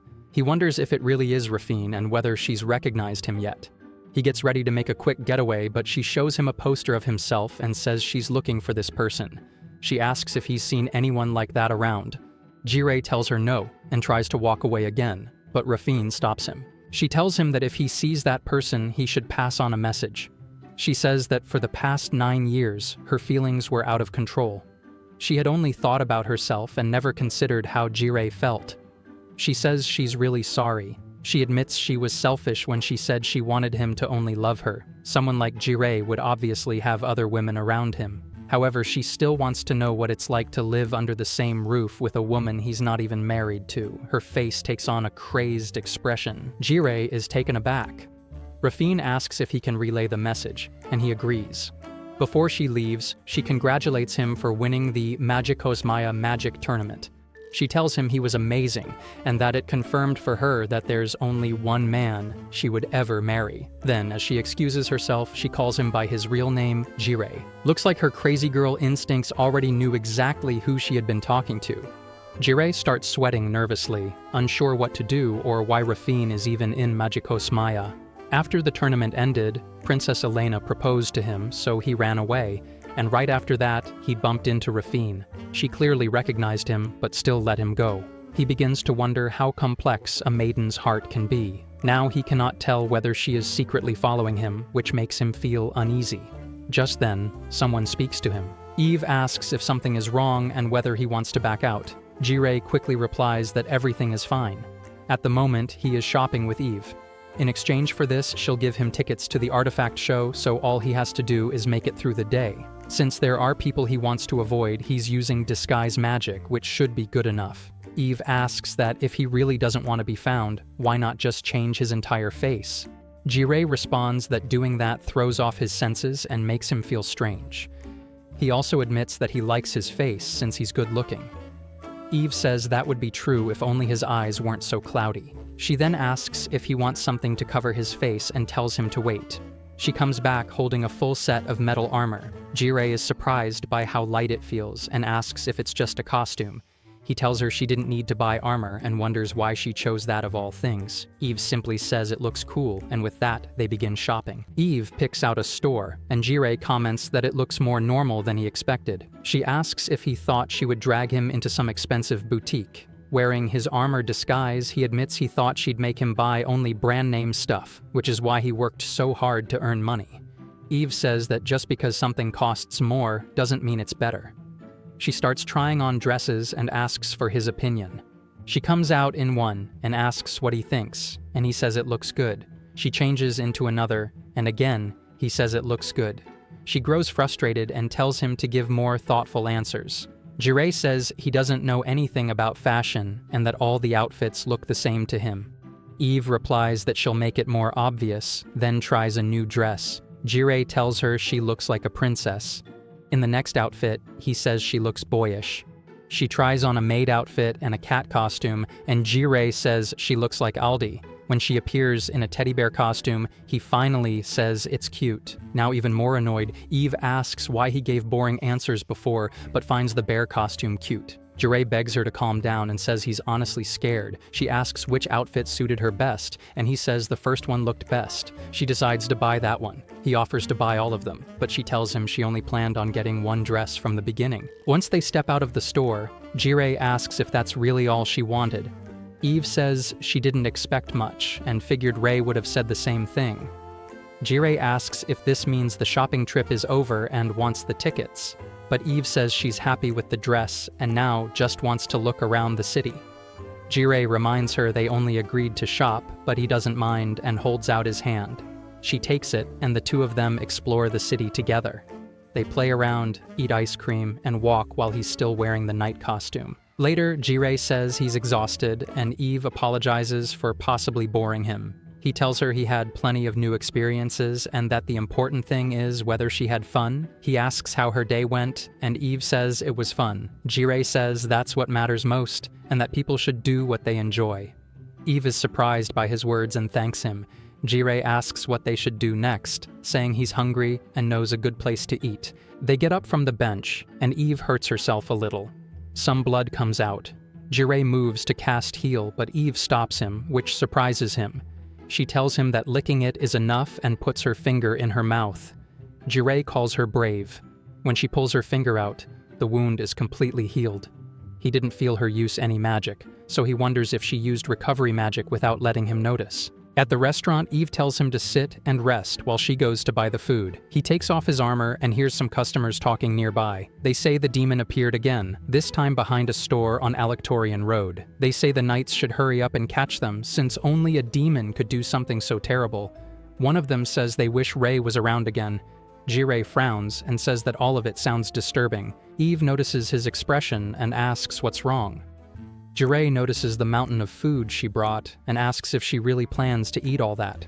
She ends up eating most of it, and Jirei thinks even he couldn't have finished that much. After the meal, Eve thanks him for today and hands him the tickets.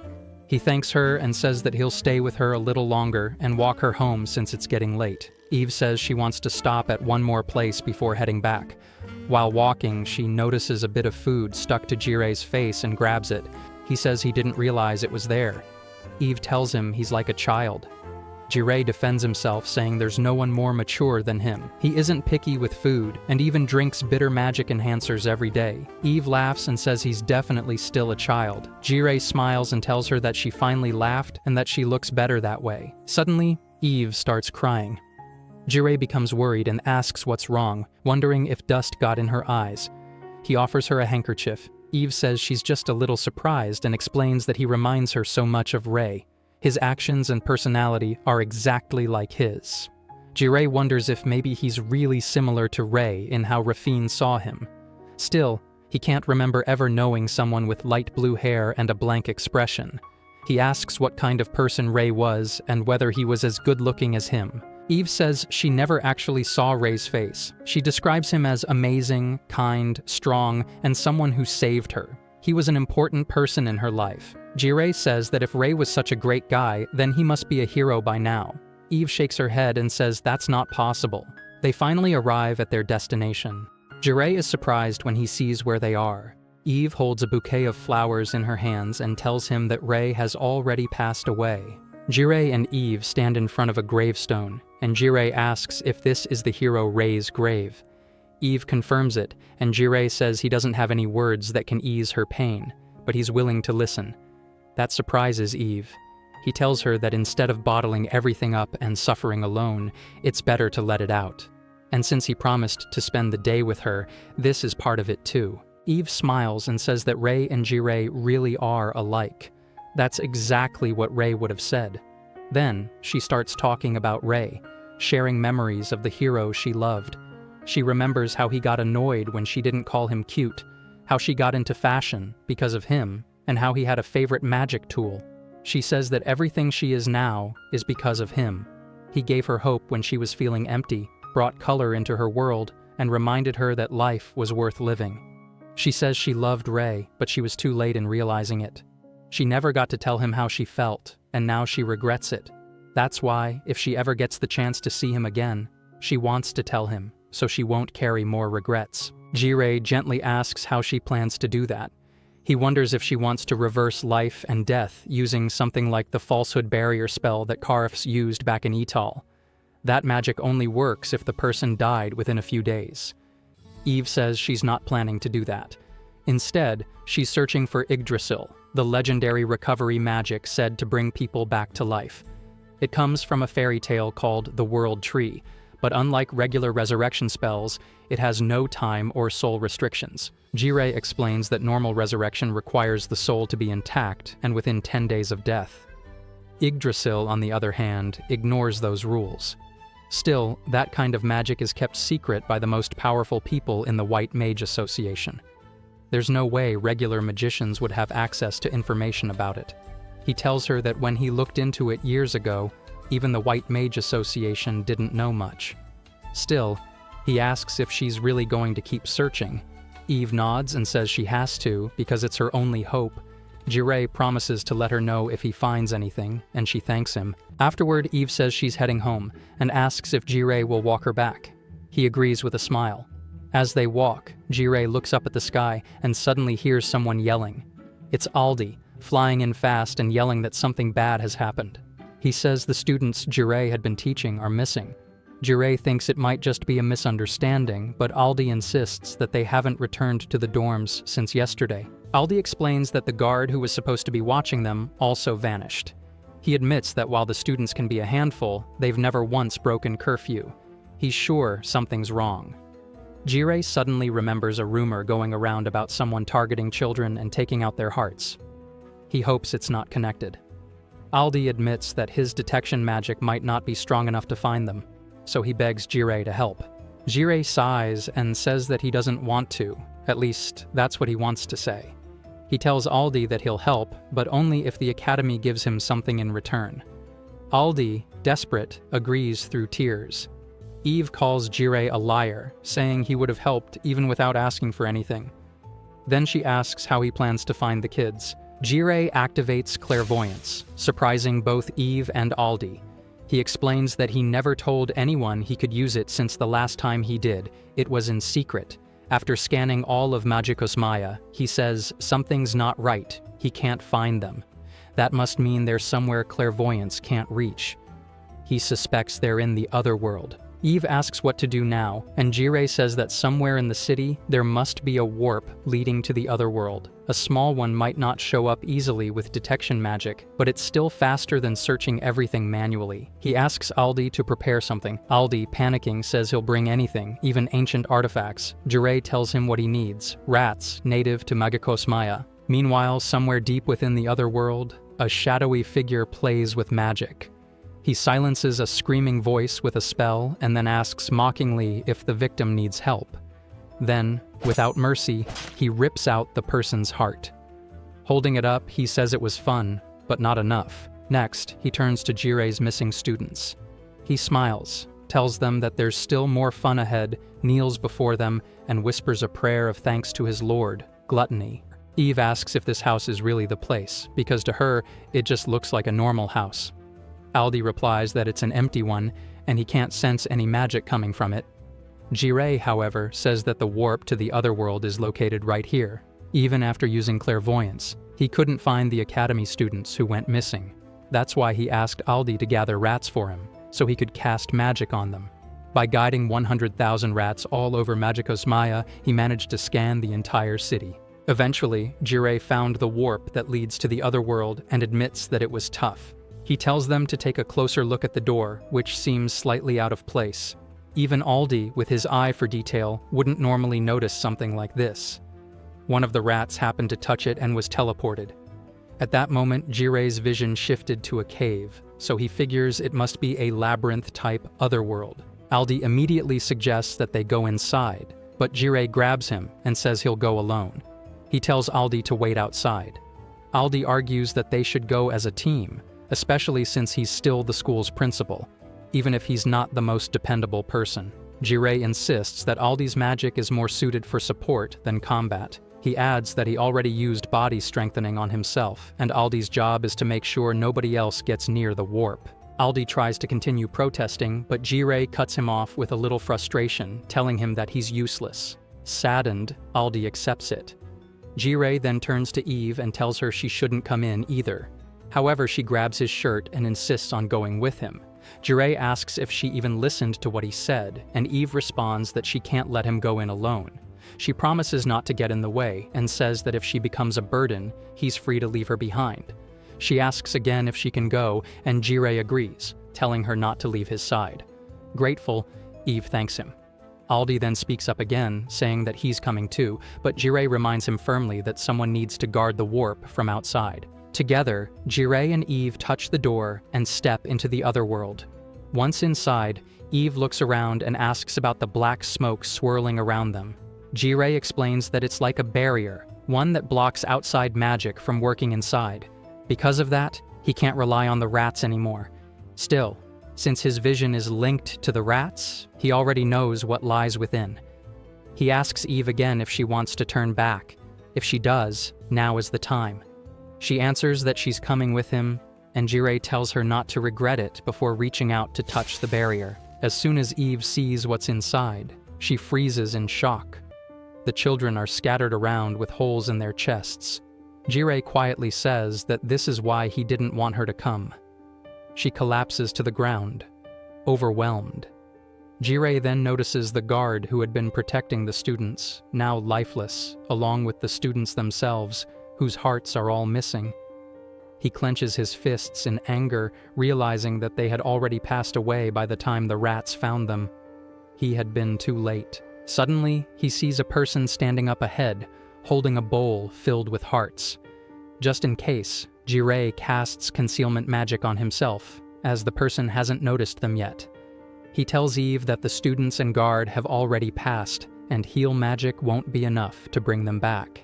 That's why he's going to use resurrection.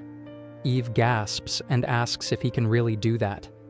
Jirei answers that as long as their souls are still in this world and they want to return, it's possible. He tells her their souls are still present, but because of the way they died, they're starting to fade. Eve asks what she can do to help. Jirei says he needs her to call out to them and keep their spirits alive while he goes to eliminate the one responsible. He makes her promise not to leave the students no matter what happens to him.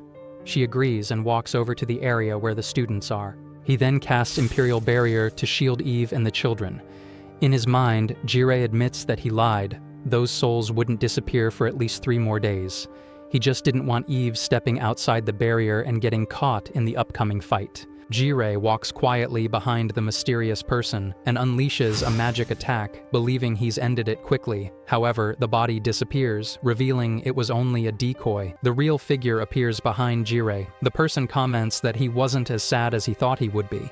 Jirei turns around, confused. The mysterious figure says he was having fun and then starts to curse at Jirei, telling him not to come into this place without permission. He prepares to eliminate Jirei. Stunned, Jirei asks how he's still alive, since his body was on the ground moments ago. The man responds that it's all thanks to his lord. Still puzzled, Jirei listens as the man talks about something called event alteration.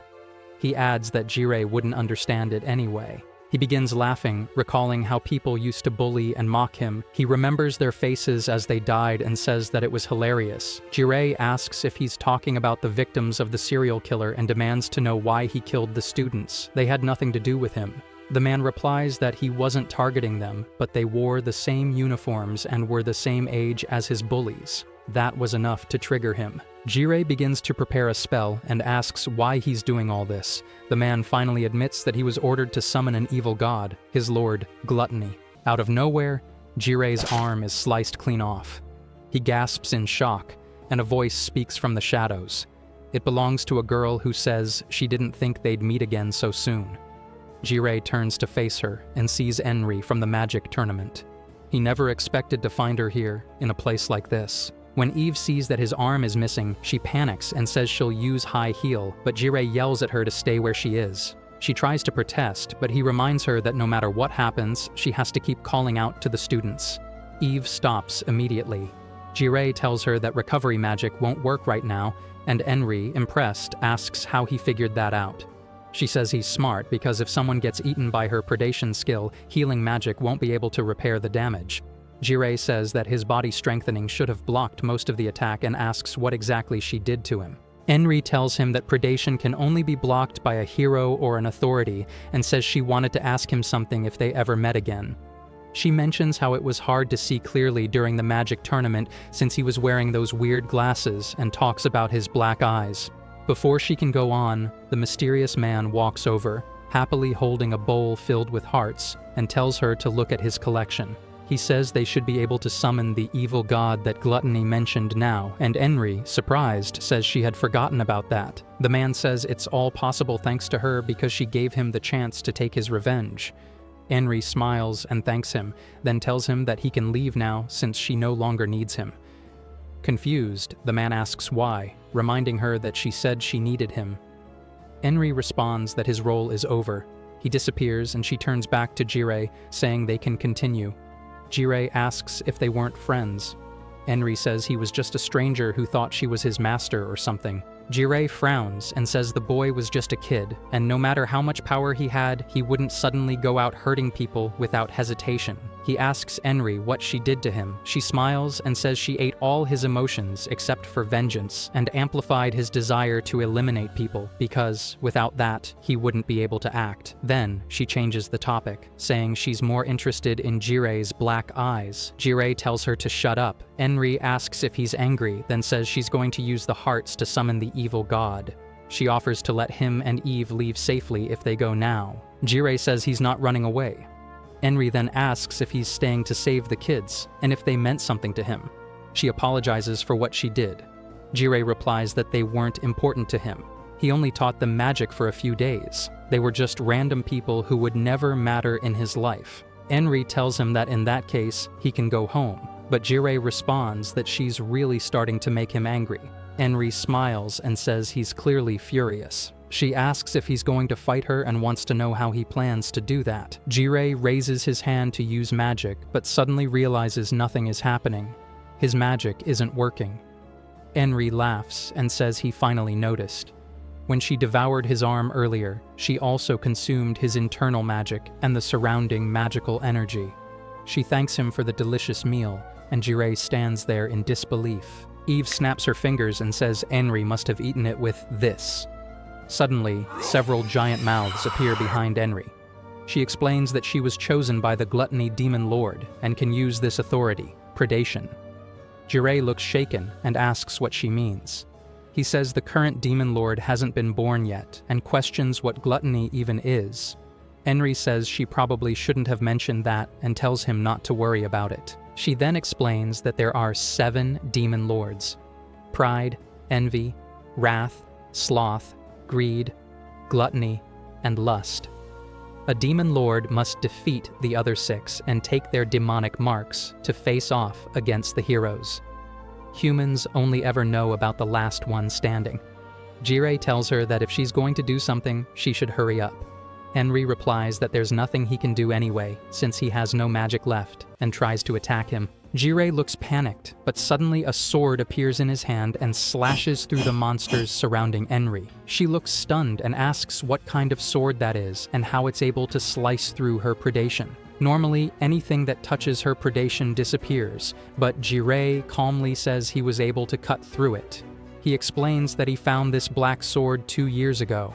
Whenever he uses it, it makes him feel sluggish. He tried to get rid of it many times, but it always returns. He even tried destroying it, but it's indestructible. He really didn't want to use it. Enri, still shocked, uses another skill, but Jirei cuts it in half too.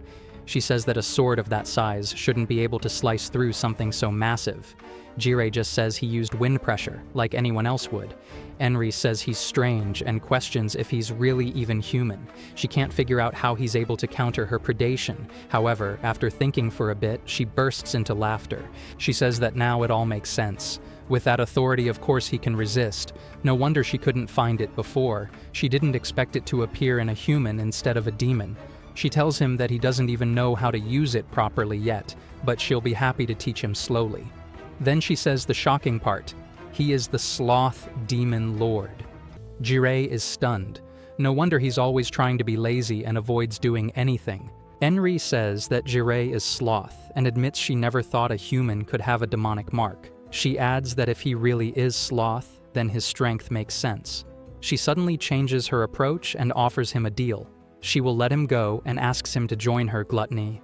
Jirei considers it, thinking she must be making the offer because she's about to lose. Enri looks startled because that really was her plan all along. She promises him a life of laziness, status, money, women, anything he could want.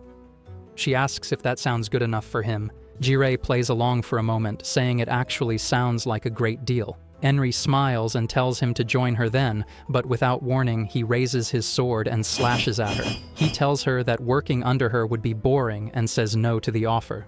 Enri disappears, and Jirei wonders if that was enough to eliminate her. He remembers how she said she consumed his internal magic, but now he can feel his power and the surrounding magic gradually returning. Still cautious, he uses resurrection on the students to bring them back, also removing the barrier and beginning to heal his own arm. But suddenly, he feels a presence behind him and instinctively attacks it. Though it's invisible, he realizes it's Enri's predation. Confused, he wonders why her skill is still active when she should be gone. He senses another one aiming for Eve, so he throws his sword and destroys it just in time. But a third one strikes him from behind, piercing near his heart. He coughs up blood and collapses. Eve sees it happen and rushes over, casting high heal on him again and again, but nothing works. In a panic, she screams, asking why her magic isn't healing him, and begs him not to die. But Jirei stops breathing. Eve clutches his body and begins crying uncontrollably. As she sobs, a memory plays in her mind. In the past, she had been holding a baby when it suddenly stopped moving. She screamed for her parents, but they only called her a monster. She insisted she didn't do anything. A voice shouts at her not to sleep and calls her number 15. She was imprisoned, and the guard mocked her for still being alive. He called her a demon and told her to hurry up and die. He said it was a waste, that she was cursed with a blessing that prevented death, even though her face was pretty enough to sell for good money. 4 years ago, everything about her was still gray. People called her a demon. She questioned why she was even alive. Her body was bound by a curse known as a blessing. Whenever she was injured, it released black magic that cursed everyone around her with death. Her parents rejected her, labeled her a monster, and abandoned her. She was eventually captured by illegal slavers and forced into a fighting arena. She learned not to trust anyone. Over and over again, her hopes were betrayed. All she wished for now was for everything to end. Then, one day, a guard arrived, dragging someone in full knight armor and announcing that this man would share her cell. The guard sneered that a cursed cellmate would suit someone like her, then locked him in with her. The armored man glanced around and asked if there were no blankets or futons, saying the floor was hard and filthy. Eve stayed silent and thought that he wouldn't be here long anyway. The knight lay down, unfazed. The next morning, he greeted her cheerfully, saying he slept well and asked if it wasn't boring here. He said he'd hate it if he were her, but at least the food came without effort. He asked what they served here, but Eve told him not to talk to her. He promised not to speak again, but said he just wanted to ask one question. Did she have anything she wanted to do? A dream? Even something small she liked or was curious about? He said his own dream was to defeat the demon lord and become a king. Eve simply replied that she had no dreams. The knight said he didn't like being a slave, then told her to come with him. Eve, confused, asked what he meant. The knight summoned a sword with magic and slashed through the jail bars. He smiled and said it was obvious. He was going to destroy the arena. The knight in armor storms through the arena, attacking its guards. One of them shouts, asking what he thinks he's doing. The knight responds that he's the only person left now and asks if the man is the disgusting overseer of this place, the one forcing slaves to fight each other. The overseer demands to know what the knight wants, and the knight answers that he doesn't want anything. He simply hates the idea of slavery. Eve watches as the overseer calls the knight selfish for interfering. The knight argues that enslaving people at will is far more selfish and reminds him that slavery is a crime in this country. The overseer warns him that eliminating him won't change anything, that there are still countless other slave traders out there, and even offers to join forces with the knight to take them down. But the knight refuses and eliminates him, saying he'll destroy it all by himself. Later, the knight frees the slave children in the arena and tells them to follow him. The kids ask if he really saved them, but he tells them not to get the wrong idea. He says he did it for himself. They walk for a while until he brings them to a mansion. He apologizes, saying he wanted something better, but this was the only place that met his conditions. He asks them to bear with it for now.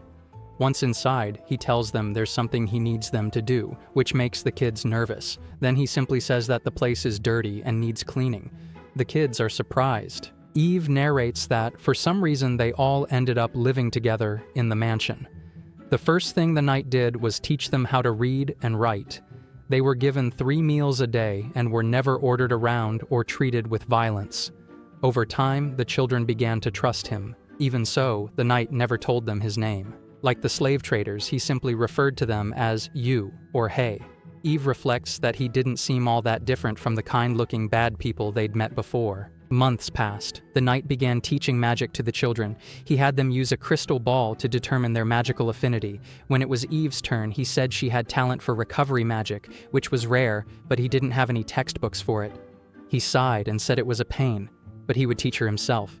The rest could study using the available books. Eventually, Eve found herself training under him. The knight told her they would practice heal. Normally, he would have her heal him after cutting his own body, but since he couldn't remove his armor, they would have to use her body instead. He handed her a knife and told her not to worry. If she cut too deep, he would heal her. Declaring it useless, Eve slashed her hand deeply, which shocked the knight. A dark magic burst out of the wound. He stared at it, confused.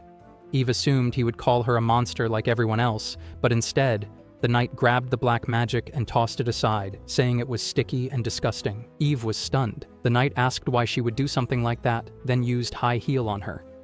He noticed her expression and asked what was wrong.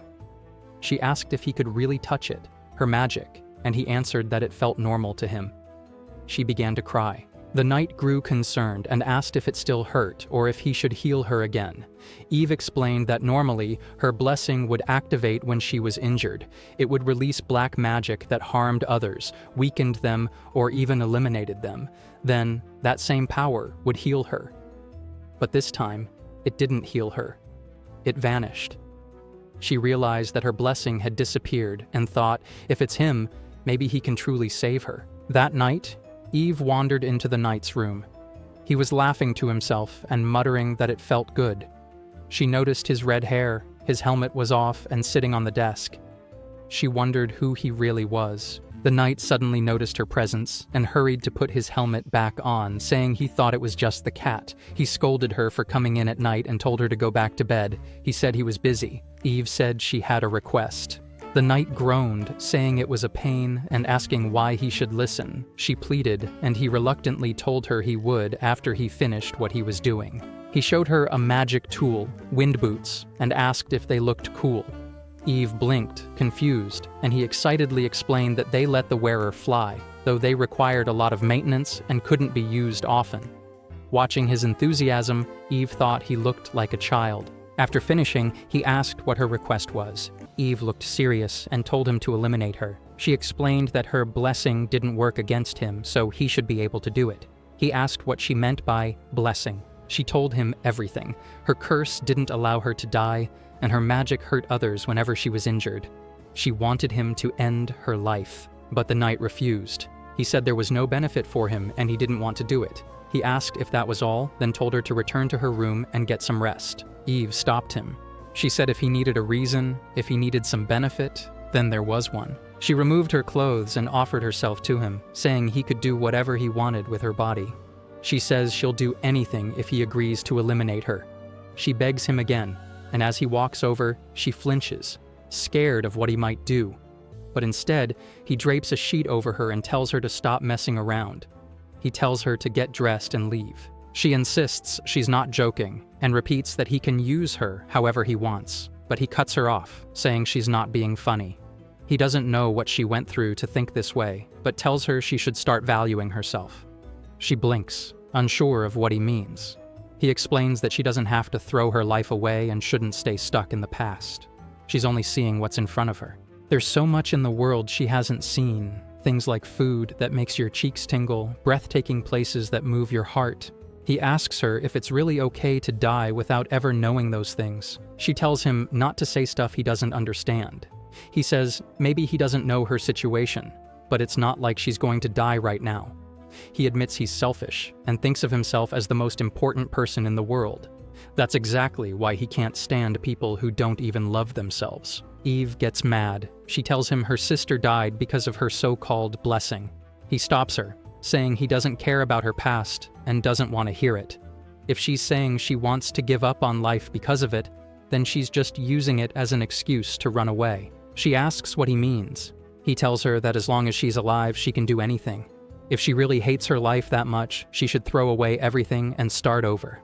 What matters most is doing what she wants. Eve says it's impossible. He challenges her, asking if that's just another excuse. She asks what she was supposed to do instead. He admits he doesn't know, and says her life isn't his to decide. He doesn't care whether she lives or dies. He just knows he doesn't like the way she's relying on others, begging to be killed. She snaps, asking what he could possibly know about her. She screams that she didn't want to die, that her family abandoned her. She tried asking for help, but everyone betrayed her. Nobody needs her. All she ever wanted was to live a happy life like everyone else. She starts crying, and the night quietly tells her she doesn't actually want to die. She gasps and insists that she does. She says nobody wants her to live. He asks if nobody includes someone important to her. If strangers don't want her around, that doesn't matter. What's more important is what she wants, and she should do what she wants to do. He says there's at least one thing she must want. Eve shakes her head, saying there's nothing. He tells her that's okay too. She can start looking for one. There's plenty of time. Eve tries again to make an excuse. She says her blessing might hurt someone again. The knight shrugs and says if she hurts someone, she can just heal them. That's what her recovery magic is for. She stares at him, confused. He reminds her she's talented with healing, and there's no reason not to use it. He tells her not to give up before she even tries. Even if her blessing is too strong for healing magic, there are other ways to deal with it, like suppressing it with a spirit contract. She could even try reviving people with Yggdrasil, though he's not sure it actually exists. It might just be a fairy tale. She asks if forming a spirit contract is really possible. He says it's not easy, and there's a risk of dying if it fails. She'd need to find a spirit powerful enough to crush her blessing and have enough magical energy to form the contract in the first place. He asks if she's willing to go through with it. She nods. He tells her they'll start magic training tomorrow. She'll drink a nasty magic enhancer every day. She asks if he's planning to sell the kids. He frowns and says he never said that. She reminds him that he claimed he was only doing all this for himself. He says that's true, but he has no plans to sell anyone. They're not slaves anymore, so there's nothing to sell. She asks about the collars. He explains that suddenly freeing them all would have been dangerous. He didn't want them to die because they didn't know how to live on their own. He planned to remove the collars after giving them some education and life skills, but now he thinks it's about time. He decides to take everyone's collars off tomorrow. After that, they'll be free to either leave or stay.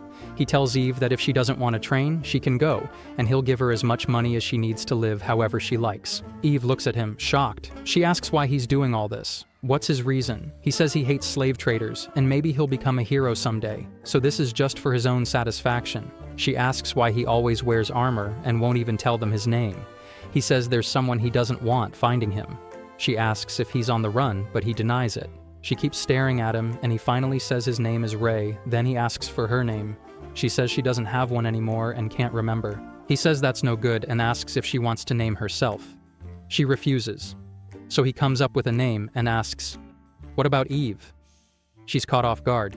He says it sounds nice and that it's a common name. She pouts, saying that's a terrible reason. He tells her that if she doesn't like it, she can always change it.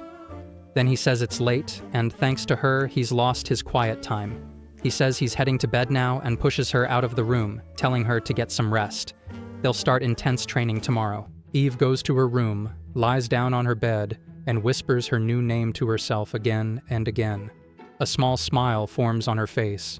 Ray shatters her collar and tells her that she is free to do whatever she wants. She can even be a TikToker if she wants. And just like he had promised, he took everyone's collars off, also healed everyone's burns and injuries, and freed everyone. The children were crying with joy, but none of them wanted to leave. In the end, everyone wanted to stay, and they grew closer to Ray. Though Eve was taught more recovery magic than others, so she could perform the spirit contract when given the chance. Under Ray's guidance, the training was strict and full of discipline. She even felt like crying, but she was still happy. After all, Ray gave her a new life, and he was the only one who stayed by her side. And that's how the day came when she had to practice recovery magic on other targets rather than herself. She looks around nervously, and Ray arrives, yawning lazily that he's late, but they should get the show on the road. One little boy comes up to him, complaining why he favors her the most and focuses on her the most. Ray wonders what is he talking about. He doesn't favor anyone. The little boy angrily says that she's a demon, a cursed being, and if he goes near her, Ray realizes that everyone is scared of her. But he corrects the little boy that it's not a curse, but a blessing, and it won't kill them by getting close to her. He wraps his hands around her surprised little face and starts pinching her cheeks. He jokes that he's not dead, or is he? Her blessings don't activate unless she is harmed, so if someone punches her or kicks her, he will get affected. But as long as she lives a normal life, there won't be any problems, and he's just worrying too much. He coldly asks the boy if he's planning on kicking and punching her, doing the same things that the slavers did to them. This is too much for the little boy to bear, and he bows and apologizes, as he was about to do the same thing as the others, and he's the worst.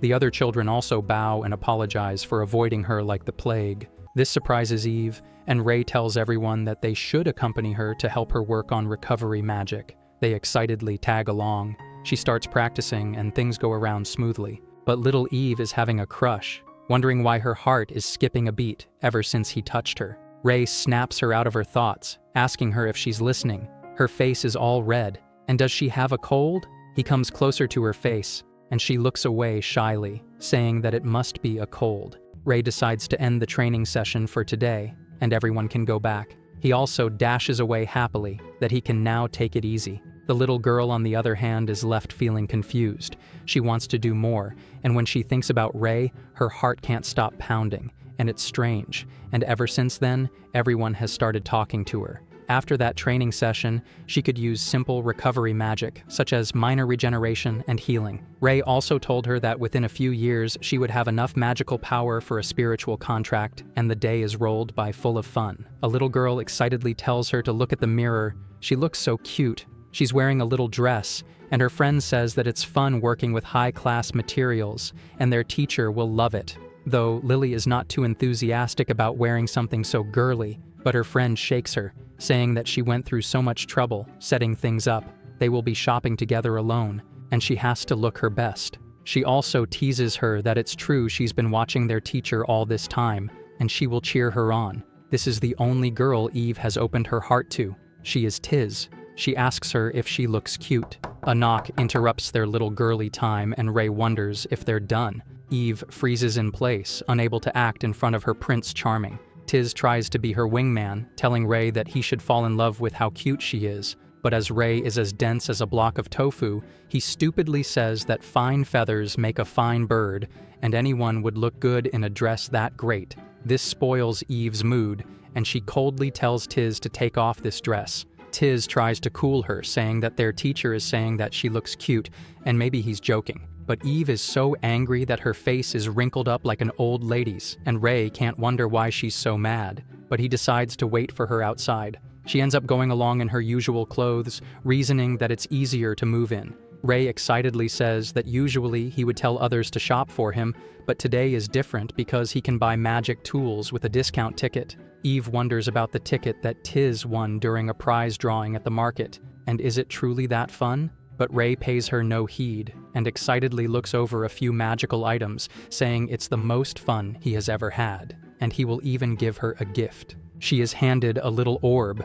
It is a magical tool to practice magic, and it glows with different colors when filled with magic. She should give it a try. She tries to give it a try, but nothing happens. Ray tells her to pour her magical power inside. Like the Rizzler, he comes up behind her and helps her pour her magic into the orb. She blushes, but before she can react, Ray goes away, trying to spot other discount magical items. Eve wonders if there is no one else he can talk to about magical tools. And Ray agrees, saying that he is so high level there are not many people who can have a conversation on his level. Eve wonders if she should talk about magical tools to make him happy. After all, boys like their toys. He happily tells her that he is done with shopping and they should go. He can't wait to work on them. Eve smiles, looking at him, hopping happily. He's like a child on Christmas Eve. But disaster strikes immediately, as the bag he is using to transport them tears apart, spilling all of his magical items. He starts panicking, cursing not using an item box.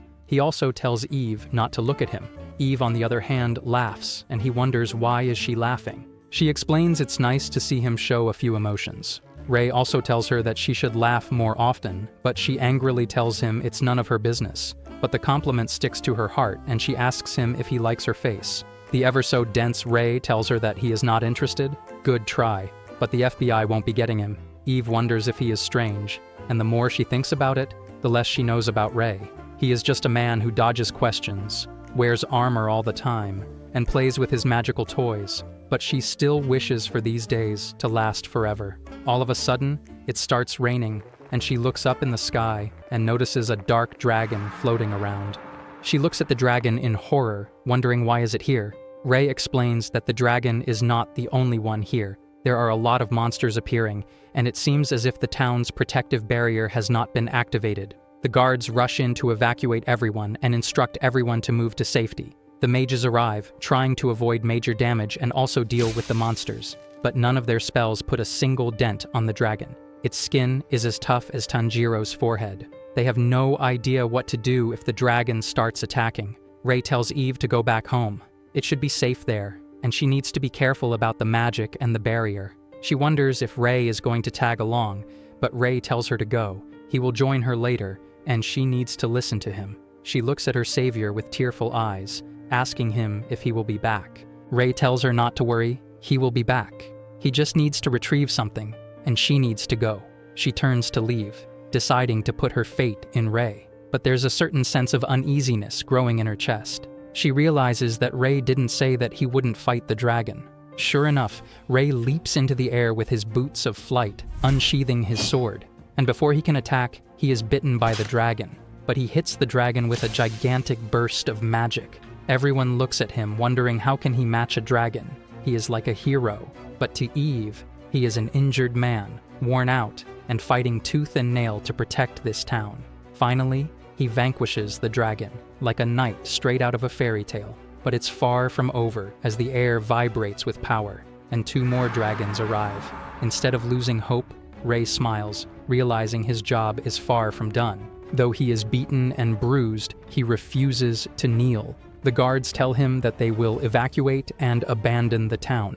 They need white mages to heal his injuries, but he tells them not to get in his way. It's time to show who's boss. He will be the decider of whether it's impossible or not. Everyone wonders what can he do in his condition. His armor is burned, and he is missing an arm, but he proclaims that he will become a hero, greater than all might. He has a dream to become a hero, who defeats the demon lord, and then becomes the king. He yells that no matter how strong he becomes, he can't become a hero unless the holy mark appears. So it's clear as day what he needs to do to be a hero. The guard wonders what is he on about, but Ray smiles, saying that to be a hero, he just needs to be stronger than anyone else and help others. And he wishes that the ideal hero of a fairy tale is what he wants to be.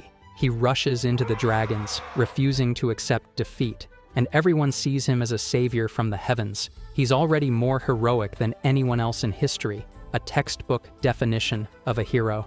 Everyone looks at him in surprise as he lies next to a couple of dragon corpses. He has won against the dragons all by himself. Eve tries to run towards Ray, but she collapses, and dark energy starts twisting around her. She recalls Ray saying that the power of blessings is weird. It is common for blessings to weaken or disappear. And there might be signs like hearing the voice of a spirit or dream, or feeling as if something is slipping out, and it could be that the blessing might disappear at any moment. The blessing starts swirling towards the dragon. The dragon opens its eyes and unleashes a fireball, but Ray appears in front of her and tanks the blow. The dragon also collapses, and Eve yells, "Why did he protect her? He said that he didn't care about her."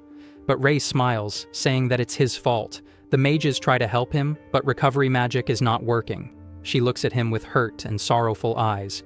But he tells her it's fine. It's not wrong. Eve starts crying, asking him if he will really die. She hasn't finished her training and they still have a lot to do. But that was the last day Ray breathed into this world. He never woke up again. Tiz arrives, telling Eve to eat properly. Everyone is worried.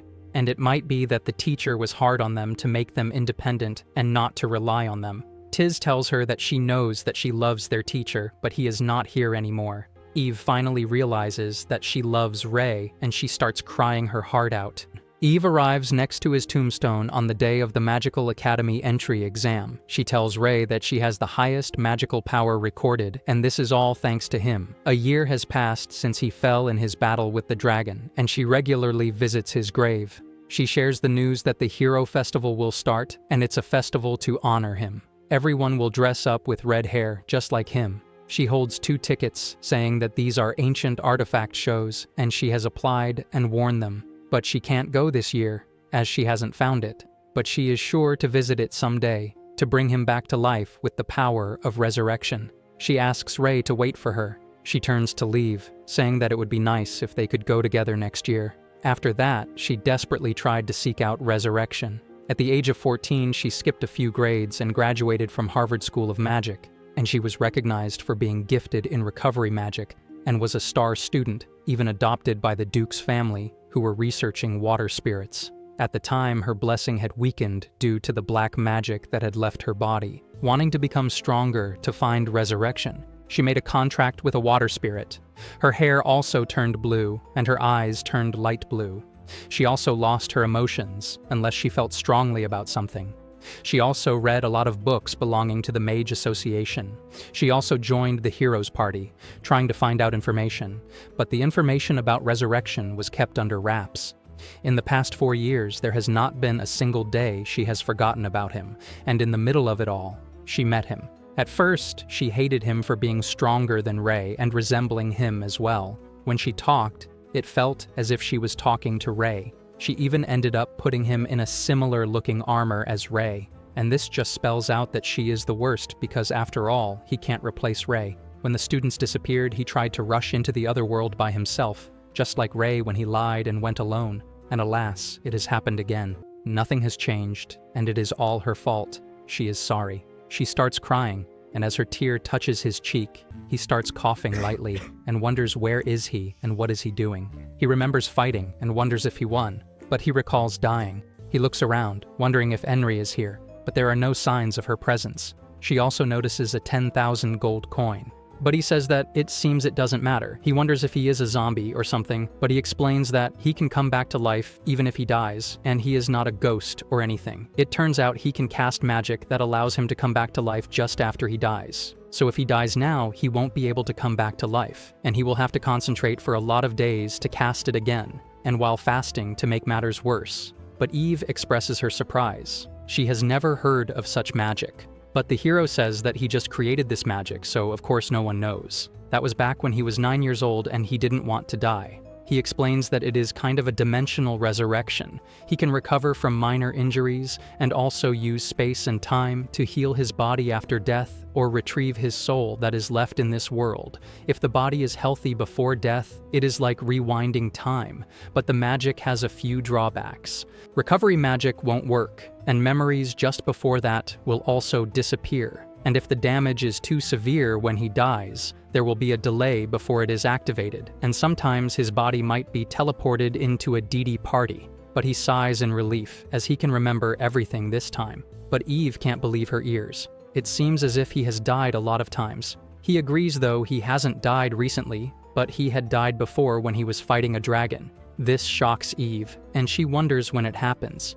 He explains it happened 4 years ago when he was being chased by Aldi, and the last thing he remembers is fighting a dragon, and then 2 more appearing. And he can't remember what happened after that, though his body was supposed to be buried. She asks him if he was wearing armor around the time, and he remembers he definitely was. Eve asks him if he remembers a little girl with gray hair, and he recalls someone like that. He used to give her magical enhancers and train her, but she didn't have a name show. He named her, but she probably would have changed it. After all, who wants a random name? He wonders why is she asking all of these questions. But Eve starts crying, really flooding over her body that he is alive. This is her Ray. He starts panicking, wondering what is wrong. Why is she crying? She explains there's someone she likes, and back then she realized that she couldn't tell him and wanted to be ready the next time she met him. She wanted to convey these feelings, and now she'll say it. She finally lets the cat out of the bag that she loves him. He is a blunt, foul-mouthed man who saved her, and he is also kind and full of love. She asks him if he will go out with her. On the day of the hero's birthday festival, he is enjoying the ancient artifact show. He was supposed to do something, but can't remember. He looks at a demonstration corner for magical tools, and this is the most fun he has ever had. There are magical tools from around the world. Eve says that she definitely loves them. She also tells Ray that she loves him and wants to be with him forever, but he can't wrap his hand around how did this happen. He nervously asks Eve to move away a little, stop staring at him, and look at magical tools instead. Eve looks at him sadly, wondering if she is a bother. He tries to be nice, saying that it's just hard to walk. She accepts it, and once again claims that she loves him. Ray once again tries to act all mysterious, saying that these feelings are all in her head. He was doing everything he did for himself, not trying to help him, but Eve remembers being saved by Ray. And the fact that she loves Ray hasn't changed. But Ray tells her that his name is not Ray, it's Jireh. But Eve still wants to stick to calling him Ray, saying that it's a nickname, and it makes as if they are really close. Jireh finally accepts her request. When Eve confessed her feelings, he just couldn't say no. A week ago, the students of the Magical Academy went missing, and they went to the other world to look for them. That's where they met a boy responsible for being the demon that pulls out hearts. He also defeated Gluttony, named Henry. He died once after defeating the dragons, and then died again defeating Henry and defending Eve. And he's also brought himself back to life with dimensional resurrection. Eve has realized that her knight in shining armor from the past is his alter ego, and she has confessed to him. And after that, all of the students from the Magical Academy who had been unalived have been revived. The other victims and the boy are also back, and he has erased their memories with hypnosis. He has also used teleportation to return to his quarters, isolating himself for a few days to recast dimensional resurrection. Now everything is in place except for Eve, who is madly in love with him. Eve pouts. Jireh has indeed turned her down like a true Sigma, but she will still do what she wants. After all, Ray told her to do what her heart wants. Jireh recalls saying that Eve also reasons that there's no one he likes that way, so it should be fine if it's her. Ray is a bit troubled. He shouldn't have told her that he has no girlfriend, no Riz, and no game. Like a man suffering from success, he tells her that's not the issue. He has no intention of getting into a relationship with anyone. Eve tells him that it doesn't need to be a relationship. She just wants to be by her side. Ray tries to cut her off, but he decides to hear her out. She tells him that there are benefits if she stays by his side. She has a lot of magical tools. Ray wonders what is she getting at. She points to a magical tool, saying that they are all her property. She is the adopted daughter of the owner of the ancient artifact show. This confuses Ray, and he asks her why she didn't mention it when she gave him the tickets. She laughs with satisfaction, saying that as long as he stays by her, she will be his magical tools' sugar mommy, and will give him as many tools as he likes. This is too good of an offer to refuse. He starts drooling while hugging a magical tool, though he tries to be brave, saying that he won't be a simp, but his body is betraying him. Eve also tells him that they share the same hobby, so it will be fun talking about magical tools all day. And if it's too much trouble to be together all the time, maybe they can make time one day a week, and he can listen to her little requests that day. Ray wonders if she is a little demon whispering in his ear, but he tries to reason that it's not like they would be lovers or anything, it's like a job. He wonders if it's really for just one day, and she agrees, telling him to sign the contract. He goes through the contract, and it's just a list of requests. To eat breakfast together, hold hands when going out, eat lunch together, talk about magical tools, and eat together, and sleep together. He can't wrap his head around why he has to follow such a strange list, especially the part about sleeping together. He won't give his own magical tool to anyone. He wants to keep his magical sword safe. Eve tells her that it's normal.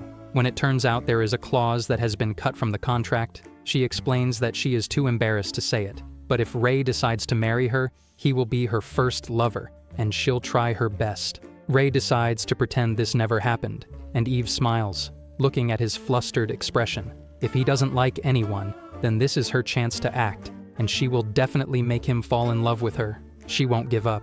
These emotions are too much for Ray, and he tears the contract. He sadly goes away. In the end, he couldn't enjoy the show because of that weird contract. He notices a boy standing away from others in the playground. It's the boy from earlier, the heart killer. Jirei realizes that the little boy wants to play with others, and he has gone through so much trouble to erase his memories related to gluttony, how she had amplified his hatred, and now his personality is back to normal. He realizes this is just how gluttony took advantage of the little boy. He comes up to the boy and offers him candy. Didi alert, saying this is for him. The boy wonders if this is a case of stranger danger. He then starts handing the boy a lot of candy, and he nervously says that he can't eat this much. He will get cavities, but Ray tells him that it's not for him to eat alone. He should share it with the other kids and become friends with them. He tells the boy that he's in a hurry and he'll go. He can eat them all alone or throw them away. It's up to him. But the boy realizes that Ray is a kind person and thanks him. But Ray angrily says that he is not an uncle. He is a big bro. The little girl runs off to make friends, and Eve tells Ray that he's so nice. She wants to date him more than ever. He yells in a panic that it's impossible. A 10 by 10 baddie with jugs big enough to sink the Titanic burst into his room asking him to marry her, but she looks around in confusion, wondering where is he. She's sure that he is responsible for solving the demon that pulled out the heart incident, and now she wants to offer her heart to him and win him over for the succession battle. It turns out Ray is holding on to the roof, trying to keep a low profile. He finally manages to lose her and looks at an article about him and his miracle. He sighs in disbelief as he never expected to become someone so important. Whenever he has revived the victims of the incident, he makes sure to erase the memories related to him. However, it turns out some info has remained faintly around the soul. Everyone had said that they were saved by a red-haired person. Now he is trying to go with emo hair, and he also wonders how did Elena know, and it was enough to be chased by refined. He finally decides to leave the country. All of a sudden, he notices a magical tool lying around. He whistles to himself that this is a great find, but he is grabbed by Eve. She smiles, saying that she caught him and he can be easily lured by bait. It's difficult to catch some alone time with him because he is always on the run, and that's why she decided to ask for help. After all her interests line with a certain hero. Speaking of the little hero, she excitedly tells the teacher that it has been a long time and they want him on her team. Eve explains that they share the same goal. She wants him to join the party, and they want to be with Ray. It makes perfect sense to work together, and Ray should be happy to be surrounded by girls. He wonders what the hell. A voice tells the two of them to step away from him. All of a sudden they move away and wonder why are their bodies working in this way.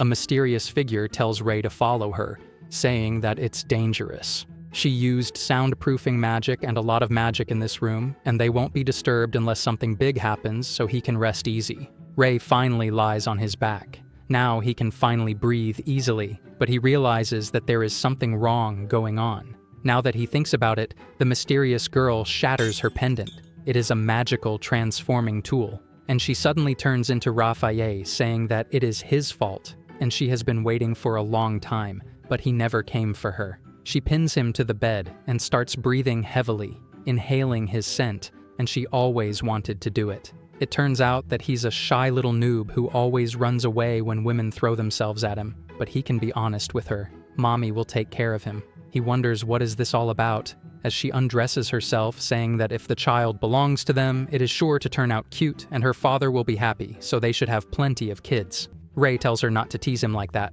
but why can't he escape? She tells him that the first time is always the scariest, but she will do her best, and while he counts the stars on the ceiling, it will be done before he knows it. Ray closes his eyes in desperation, asking anyone to help him. He's being attacked. He uses teleportation and is teleported to a garden. He kneels over, is about to puke, and wonders where is he. He looks at Cain practicing his sword skills and wonders why is he here. Cain excitedly wonders if he saw his swordsmanship.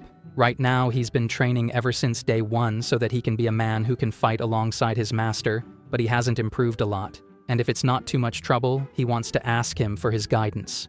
Ray is still confused about all of this teleportation magic, and all of a sudden he stops a dagger inches away from his neck.